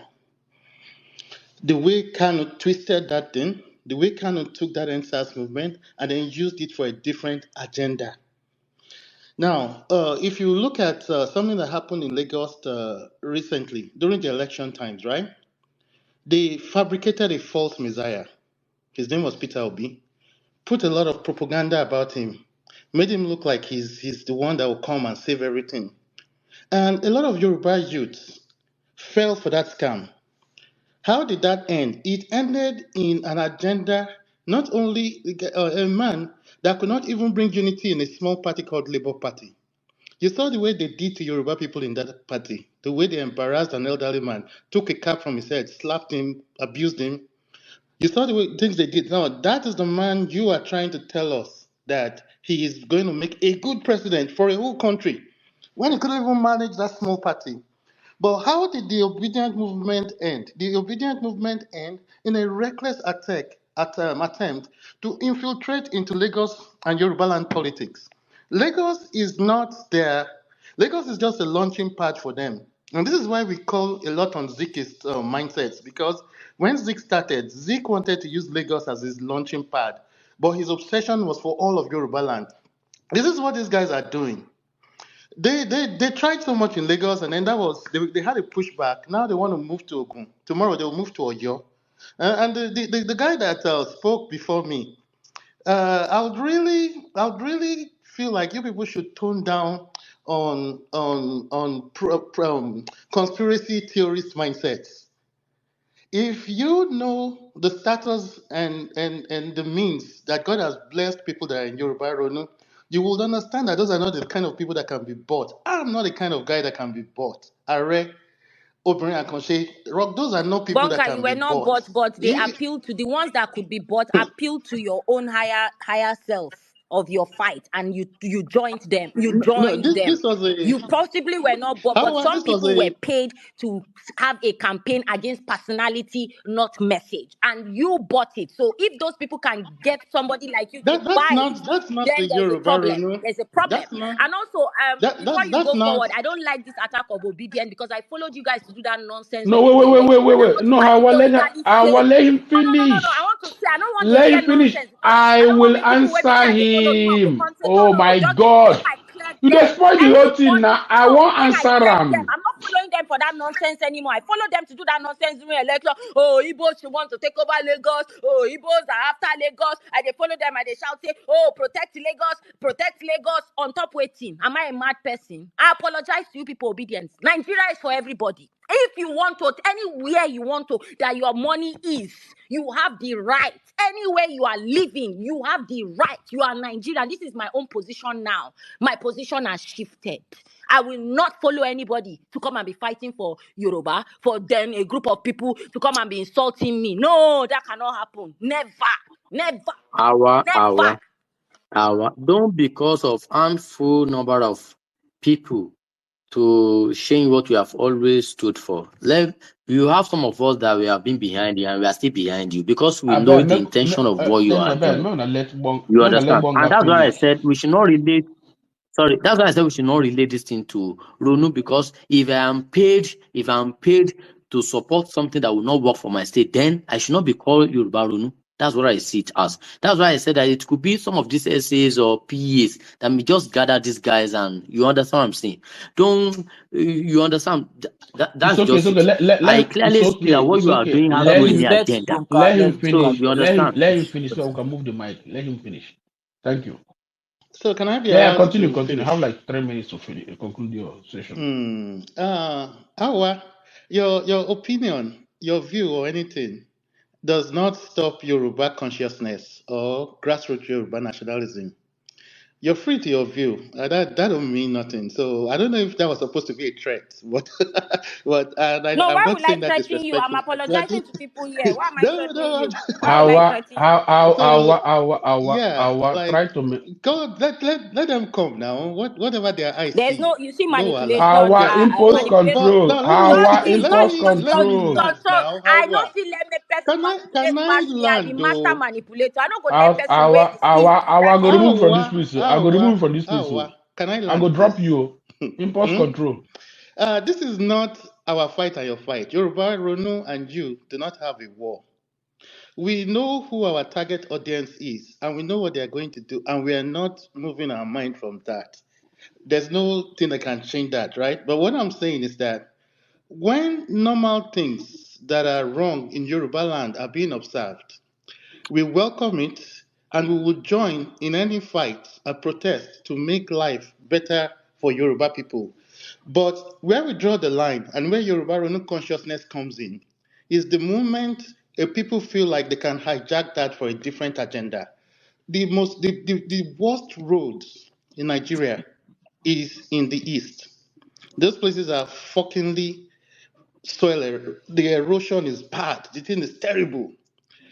You cannot overlook all that and then want to take Panadol for someone's headache in Ogun State. That is what they call removing the log. How did they put it? Seeing the speck while you are doing the log. As we are currently now, they are flogging some people's mothers to stay at home every Monday. A rogue country exists where an internet prime minister in Finland is telling you if you don't sit at home, you'll be So you flogged. can't I see saw them picture of calling an out that person. You can't see Wait, them coming out saying you our are beg now, no flogging dey people. spoil this thing for me post a couple now. of Okay, you want to go tweets. after him. Okay, make I Yeah. make one. Let me just No dey spoil this thing for me. Let no him problem, no finish. problem, no problem. Hey, Guy, how are you're messing Yeah, up my Bonga, thoughts. please take like 1 minute to finish. You're messing Take up 1 my minute to thoughts, and that's finish. not cool. You are using nuisance lele. These are the mentally deranged people, bigots, okay, who hide behind apps like this, okay, to perpetrate what they, what they call the tribal Olympics. They always want to deviate from the conversation. They always want to sort of divert your attention completely away from the point of conversation. They do that all the time. They are lunatics. These are the people, my dear Igbo brothers and sisters.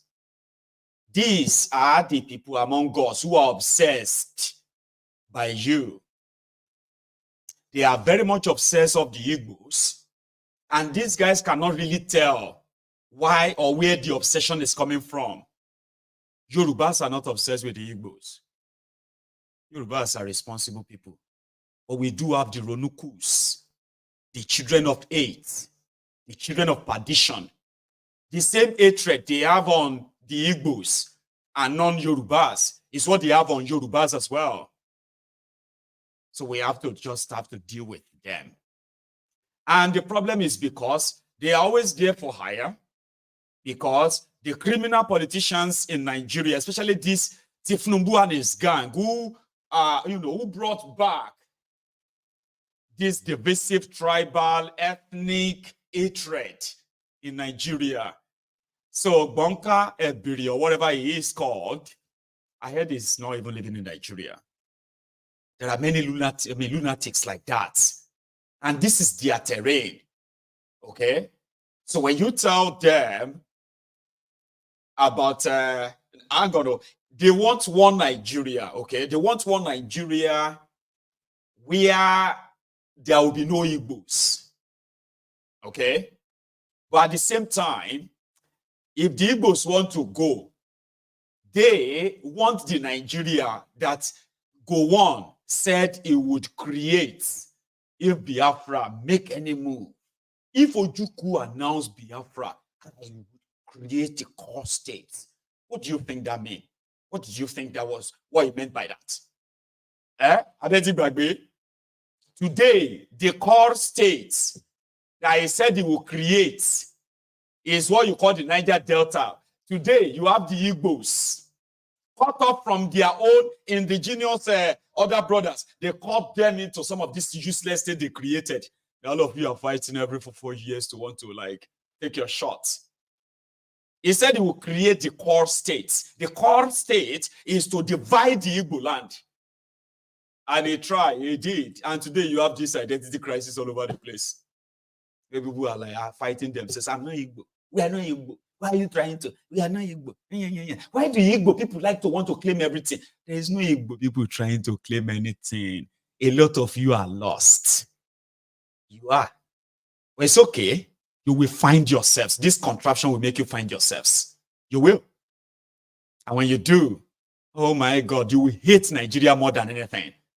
How could they do this to us? Why did they do this to us? You're all fighting identity crisis now. Yeah, we are Igbo. No, we are not Igbo. We are not Igbo people. They did this to us. Igbo, can you call or they? You don't say if not because of our Olowo. Me, I be Jepu man. I can tell you I'm not Yoruba. I'm a Jepu. No be identity crisis with that. You know what they call a country? It simply means people who share similar things in common, like they share culture, they share language, they share tradition, they trade. They have a lot in common. Then they now share proximity. Proximity is that Ijebu is here, Remo is here, Egba is here, right? Then when you go further, right, you're going to see the Ibadan people, right?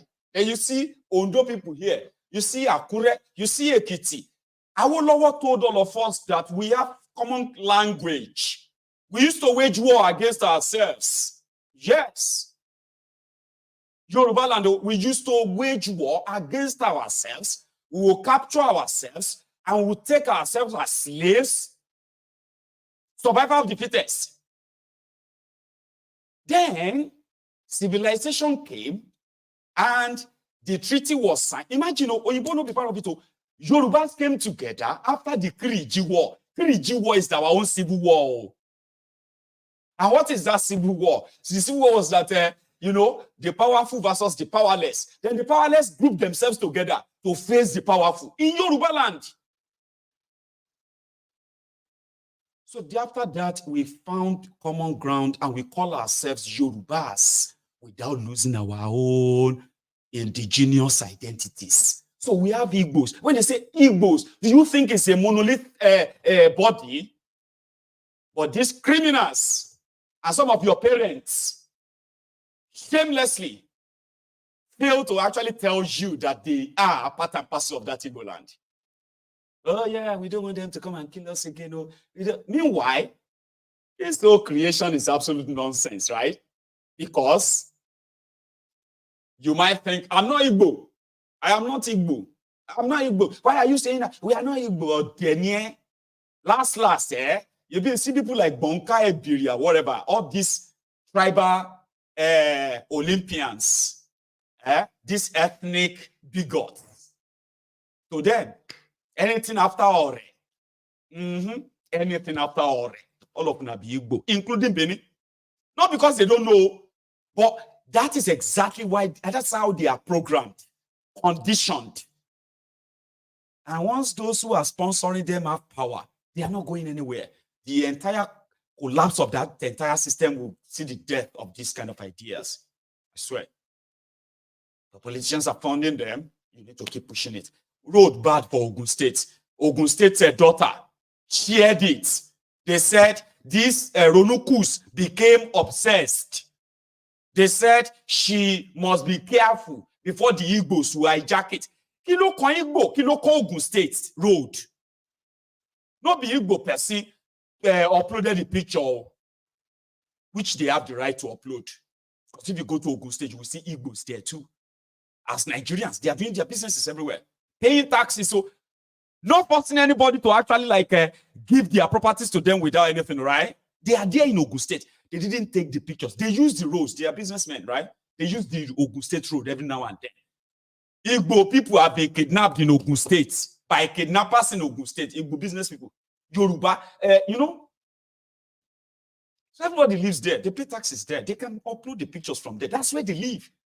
But this time around, it wasn't even an Igbo person that actually is a Yoruba girl. And Yoruba Kanuri girl. She was so surprised that, oh my God, see my Papa state. This is horrible. Then she raised the alarm. The state government responded by trying to bully her. They sent troll after her. When that didn't work, now they've mobilized all of their tractors onto some of the roads to start grading them. Isn't that a good thing? What's it concern Igbo people there? What's it concern Igbo in all of this now? But their obsession is with the Igbos. I just don't know that. I mean, I just don't know why. My conclusion is that these guys are lunatics. They do not actually make any sensible, sort of a sentence or what have you about this. It's just about the obsession.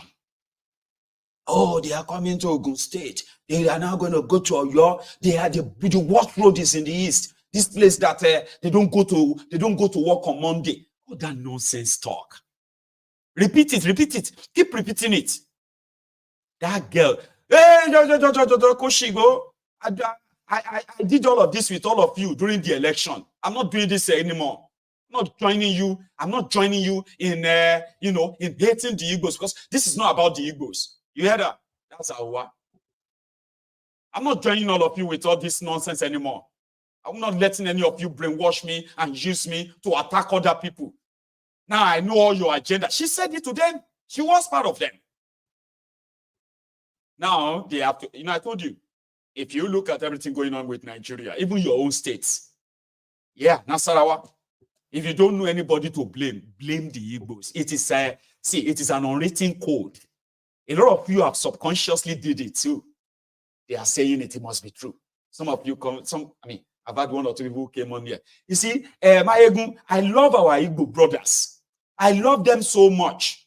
I just want them to I want them to stop listening to the people like Obi.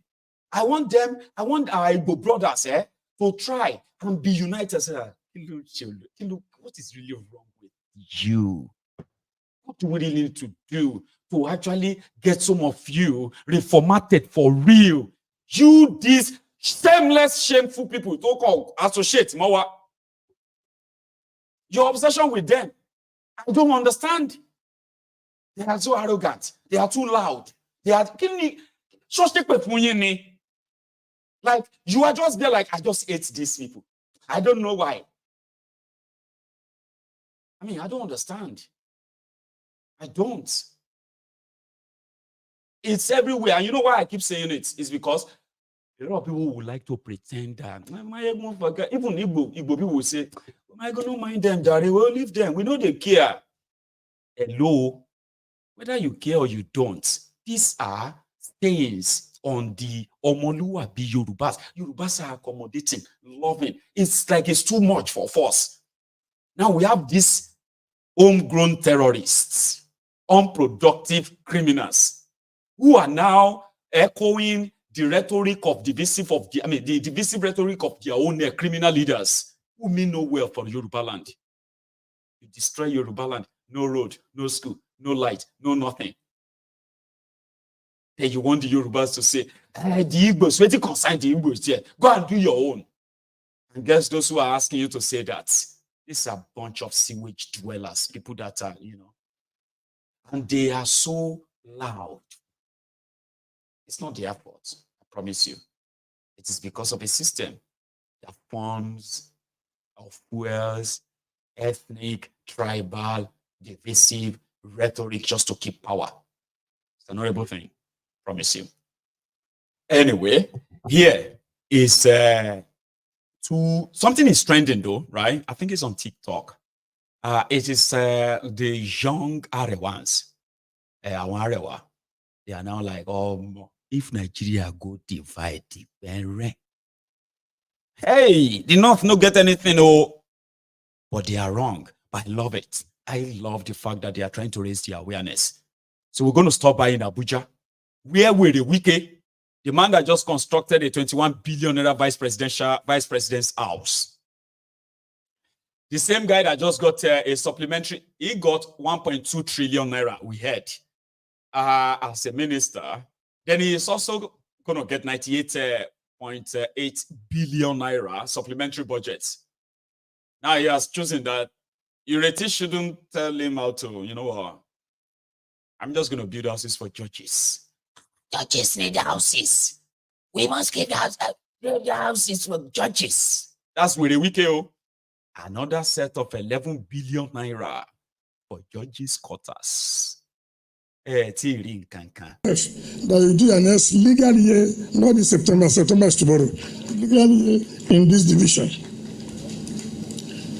Let me also say that Mr. President is not only concerned about building this alone. Mr. President has also provided. Now look, when he hears where judges are living, people who are involved in trying criminals, people who are involved in controversial cases, they are rented buildings. Tomorrow, the money is not there to pay, and then the contractor will be embarrassed, the landlord will be embarrassing them. That is not what we should have. We should have a judiciary where they have their own houses, so they will be comfortable and carry out their duties.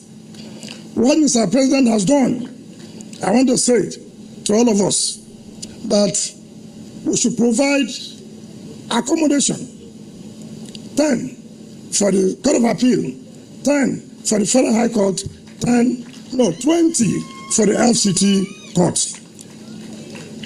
My Lord, if the DPP helps us on time, you will lay the foundation of these 40 buildings for the Court of Appeal, for the FCT High Court, and the Federal High Court before you retire.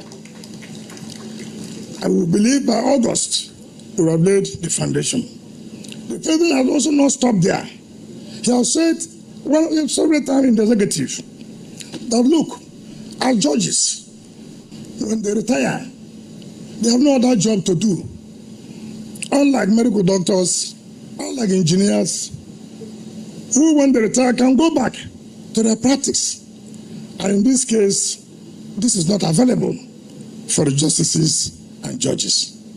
And Mr. President said, look, we have to start somewhere. And he has approved that the heads of court must have their retirement homes. Mr. President has approved the Chief Judge of the Federal High Court, the Chief Judge of the FCT, the President of the National Industrial Court, and the President of the Court of Appeal must have their retirement homes. And I want to assure you, by the grace of God, the foundation of these homes will be laid this August, and before that September, you all have your keys to your houses. Also, because of the request made by the Chief Judge of the FCT, who have said, now look, they need more court rooms for the magistrates, particularly in Matama, Asokoro, and Garaki districts, that they need more. That's why somebody said, when the revolution starts, now that way the Wike go in target. A lot of you watching me right now believes that there will never be one. Oh, Baba, what do you have to lose if you can imagine it? Because who knows? If it happens, I could actually bring your, make your dream come true. What do you have to lose? If I am in Nigeria when that kicks off, right? I have 3 people that I don't want all of you to drag with me. Please. If you see them anywhere, you have to bring them to me and say, am I even get interested in these 3? I won't give you the names so that I don't get tagged like, oh, Abuja no get water. Abuja markets. They no get water. They no get fire. Get power. Hospitals, no medicine. What do you call it? No bed. In Abuja, where they have the Abuja General Hospital show. And I think that's the major one, isn't it? Where the Wike we spend 11 billion naira and more. Because with what I have heard now, I say the total is going to somewhere around 21 billion again. But not for one house, 40 houses. They had to build retirement home for judges. It's increased the salary of the judges. The Chief Justice of Nigeria now earn 4 times of what it used to earn last month. Just 2 days ago, despite all the protests in Kenya, Ruto still increased the salaries of the politicians. Today, he don't cut them off. Tinubu has increased the salaries of Nigerian judges, judiciary, 3 times in the last 1 year. Not just that. Tinubu has released, as part of the sharing money, he has released over 150 billion naira to the judiciary. I remember that of 47 billion, and I remember another of 109 billion naira. These 2 tranches were given to the judiciary in Nigeria by Tinubu from last year and this year. All to pay back the judiciary that make a drug dealer president. Can you beat that? The judiciary that rejected all evidences and then turned around and said no evidence was presented because they did not present the evidence at the right time. They did not file them in. Instead of writing A, they wrote F. That's the wrong one. At the end of the day, they made a drug dealer, a drug baron, the presidiot of Nigeria, a certificate forger, an election rigger, a criminal. So he's paying them back, rewarding them every now and then. So the supposed Attorney General of Nigeria, Attorney General Minister of Justice. This guy will go come your screen right now. Now the APC lawyer during the presidential tribunal, presidential election tribunal, court cases, right? Now the guy who represented APC, is now the Minister of Justice. But in his words, maybe if Wike can build all these houses, judges are too poor in Nigeria. Now they won't be poor because right now in Nigeria, judiciary is no longer the last hope of a common man. It is the last hope of listen. Judiciary. Gone were those days when judiciary was regarded as the last hope of common man. I take objection to it. It is the big people now who patronize the judiciary, not even the common man. And if you have any doubt, when election is approaching, come and see the way, with all respect, some people behave like rain-beaten chicken. Forgive me, I don't mean to be rude. So the judiciary is no longer the last hope of common man alone. It is also, or majorly now, the last hope of the big shots. The establishment, I know. So the next thing he said is that he knew that Wike would not start any project that he won't finish. In Rivers State, Wike was building flyover to nowhere, while the adjoining roads were completely off. It'd be like saying you build bridge now, flyover bridge here, right? And then from here, like 100 kilometers away, there is no road. Here, 100 kilometers away, there is no road. But they probably would do like from the bridge, flyover, they will do maybe 2-3 kilometers from that 100 kilometer, right? And then they will take the picture, take everything. Flyover 1, flyover 2, flyover 12. Even where he did Gada, who did this Gada? Who built this Gada? Wike. It was just make sure you get. So he was building houses for judges when his wife was member of the River State Judicial, wherever. She's member of the High Court, I think. Now she's a member of the Supreme Court. So Wike's wife will benefit from the, I think Court of Appeal. Is she one of, I don't care. Or it shall be what is, she don't move from Rivers now to Abuja, where she will be entitled to a house when she retires. And Tinubu has approved that. Where is the money coming from? I don't know. But the Abuja people can continue to complain that they have no access to the primary health care. The poor people have no money to pay for the medical bills of their children. With the Wike doesn't give a damn. You know that? I'll leave it at that. Now, finally, I love these girls. No, not girls. Why do I like calling women girls? kind of like to call them ladies or something. It doesn't matter. So these ladies are Arewa ladies. In their own little way, they are raising awareness. What if Nigeria break up tomorrow? What if Nigeria go back to regionalism? What if? Where would the North be? They're asking. Dear Northern Nigerian people, this is a wake-up call for all of us. If today they decide to make Nigeria survive on their region, what do we have in Northern Nigeria? What do we have in Northern Nigeria? I have come on here to talk about it several times, that the rich in Northern Nigeria are not doing justice. They are not being fair to the poor in Northern Nigeria. They weaponize poverty and make it look like it is a religious thing. Oh, it is okay for you to be poor. It is kadara. That is who we are. It is part of our destiny to have the poor and the rich amongst us.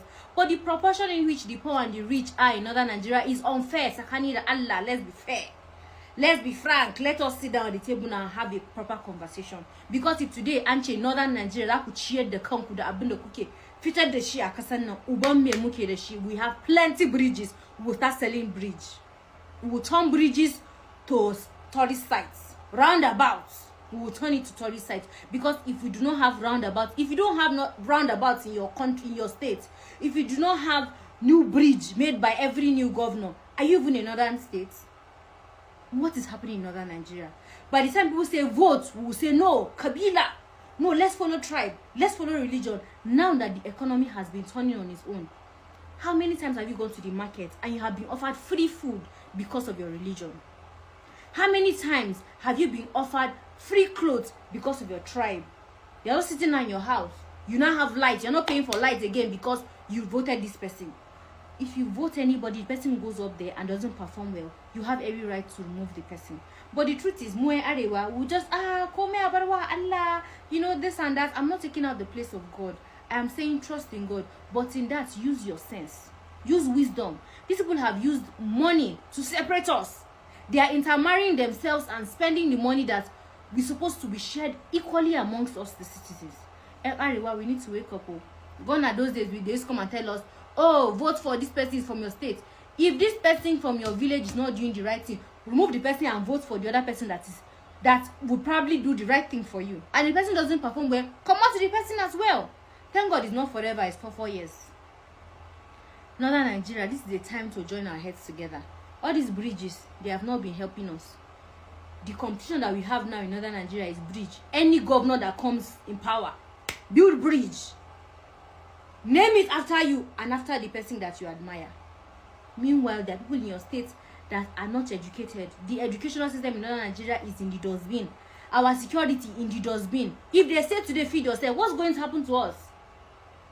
This is a call to action for every Northerner. Mutashi and Budeido. Northern Nigeria has nothing. And I'll keep saying it. We have nothing. When people come out and say we have natural resources, really? Where? Does it translate to your economy? Answer the question. Oh, we have farmlands.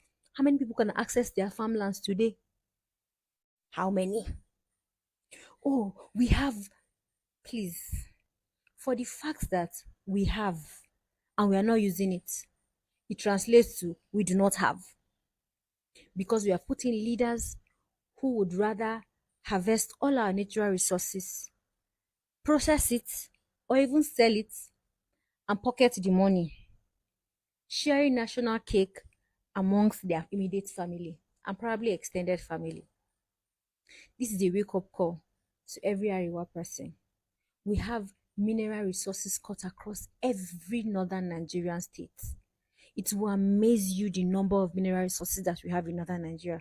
I'm going to do a specially dedicated video for that. Arewa is blessed, northern Nigeria is blessed, but our major problems are our leaders. Yes, I said it. You see those leaders that come to you and tell you, oh, we are here for you, and they show up every 4 years. They are the problems. And I have another video I'm going to discuss the major problems and the major questions we need to ask our leaders in northern Nigeria. Our natural resources, our education, our lifestyle, our religious and tribal fights and disparities. We're going to ask those questions and we would demand answers. This is a time for Ariwapu to wake up. It is not about time you start looking for sides, because the person that you are defending would not take a stone for you, not talk of a bullet. Open your eyes. Like this. I told you I love them. So I don't know. The message is getting to northern Nigeria. They are picking it up bit by bit. They are making a lot of content out of this on TikTok right now. So if somebody says that our work here is just talk, you are not paying attention. Just give it time. Give it time. You will wake up one day and you probably will never believe your eyes inside that contraption. Give it time. That's why my own prayer be say, let's close our eyes and pray, because it's a very special prayer. Because say it is not me that because I want Nigeria to break up. That is not why Nigeria will break up. It is not you, because you don't want Nigeria to break up. That because you don't want Nigeria to break up, it won't break. No, it's not in your hand. It's not in my hands. Now close your eyes. Let us do this short prayer. The universe, we raise our hands up to you. Whatever it is that is making these criminals continue in this madness, in this trajectory, the universe, make let them change their hand, change their mind, let them continue. Anything that will make them repent and become good people, seek forgiveness, hand over everything they have stolen. May it not happen, because we don't want to hand them over in peace. Dear universe, we continue to ask you to continue to walk against this road so that they will continue to act abnormally until the doomsday will be the doomsday. Yeah? Thank you very much for listening. You will see, now them go break up Nigeria, blow it up. It just might happen, right? It will not be televised on your TV in Nigeria. It will be streamed live on the social media. So if you come here and you think it's all talk, don't worry, give it time. Just give it time. So everybody shall they watch, they observe, and they follow. This is my catch up for you, for everyone. I have been away for 2 days, and it's pretty much like I was locked up somewhere, and I was like, I wasn't away because I was following things, I was speaking of things, I was like multitasking. Then I could have possibly take you on the UK elections, right? We can do that some other time. So thank you so much, that this is me back. And yeah, I don't know if it is the haircut, though. I don't know if it is a drive, I have not really gotten a proper rest in the last 72 hours. So we drove to London, me and Agbeke, so we drove back as well. Lovely driving, though, right? Love it. And the car, amazing. But body go still tell. It's a stressful one. And the kids, So I have delivered what I believe. I believe won't let me sleep well tonight. I said, I could have just had a few minutes with the brethren in the temple. Now I actually ended up spending nearly 150 minutes. That is 2 hours and 30 minutes. Okay, so thank you so much to those of you who turned up.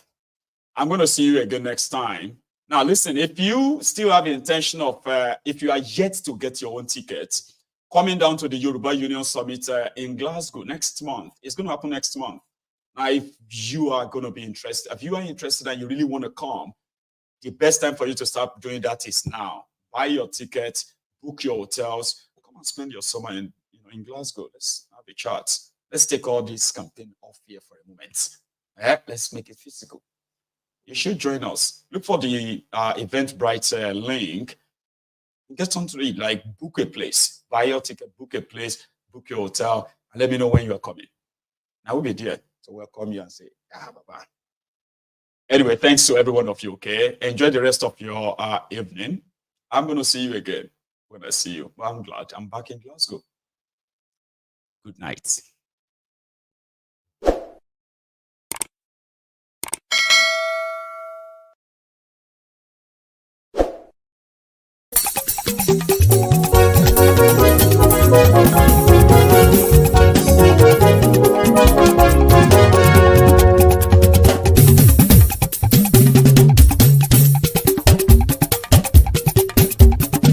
Mayegun làwa mọ̀ làmọ̀ tó dòdòdò. Mayegun dayari Mayegun number one.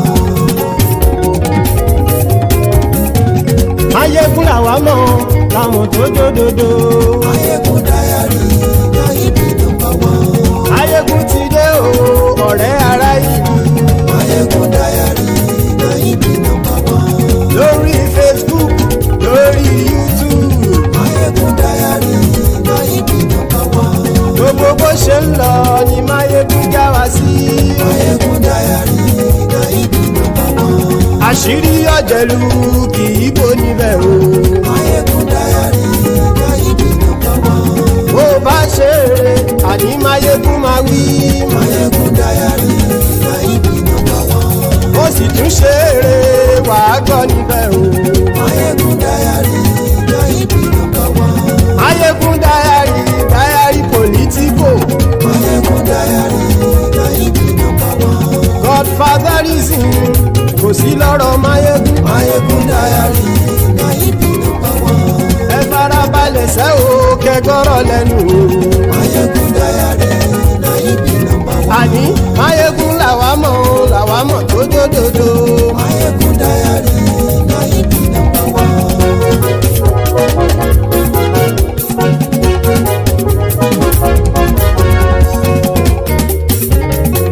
Àní ẹ̀sùn rákì. Mayegun ti dé. Mayegun ti dé. Ọ̀jẹ̀lú ẹ̀sùn rákì. Mayegun ti dé. Àní ẹ̀sùn rákì. Mayegun ti dé. Lórí Facebook. Mayegun ti dé. Àní ẹ̀sùn rákì. Mayegun ti dé. Lórí YouTube. Mayegun ti dé. Àní ẹ̀sùn rákì. Mayegun ti dé. Bọ́ bàbá gbé wúrẹ́. Mayegun máa wí. Àní ẹ̀sùn rákì. Mayegun ti dé. Ijó ìgbádìyẹ. Mayegun máa wí. Àní ẹ̀sùn rákì. Mayegun ti dé. Bí presidiot bá rúfin o. Mayegun máa wí. Àní ẹ̀sùn rákì. Mayegun ti dé. Bí gómìnà kówó jẹ. Mayegun máa wí. Àní ẹ̀sùn rákì. Mayegun ti dé. Ọlọ́pàá ti ń darí bá. Mayegun máa wí. Àní ẹ̀sùn rákì. Mayegun ti dé. Aṣòfin tí ń rúfin o. Mayegun máa wí. Àní ẹ̀sùn rákì. Mayegun ti dé. Òpùrọ́ olóṣèlú. Mayegun máa wí. Àní ẹ̀sùn rákì. Mayegun ti dé. Ọ̀jẹ̀lú ẹ̀sùn rákì. Mayegun ti dé. Àní ẹ̀sùn rákì. Mayegun ti dé.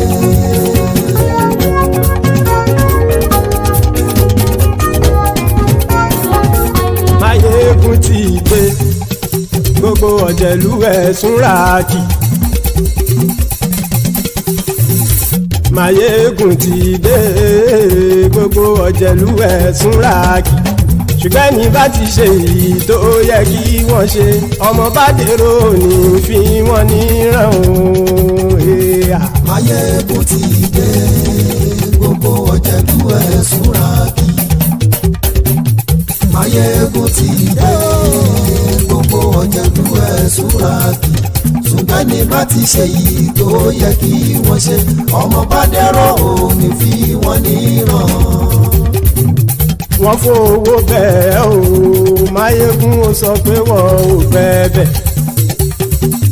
Wọ́n fowó bẹ́ẹ̀. Mayegun ó sọ pé wọ́n ò fẹ́ bẹ̀.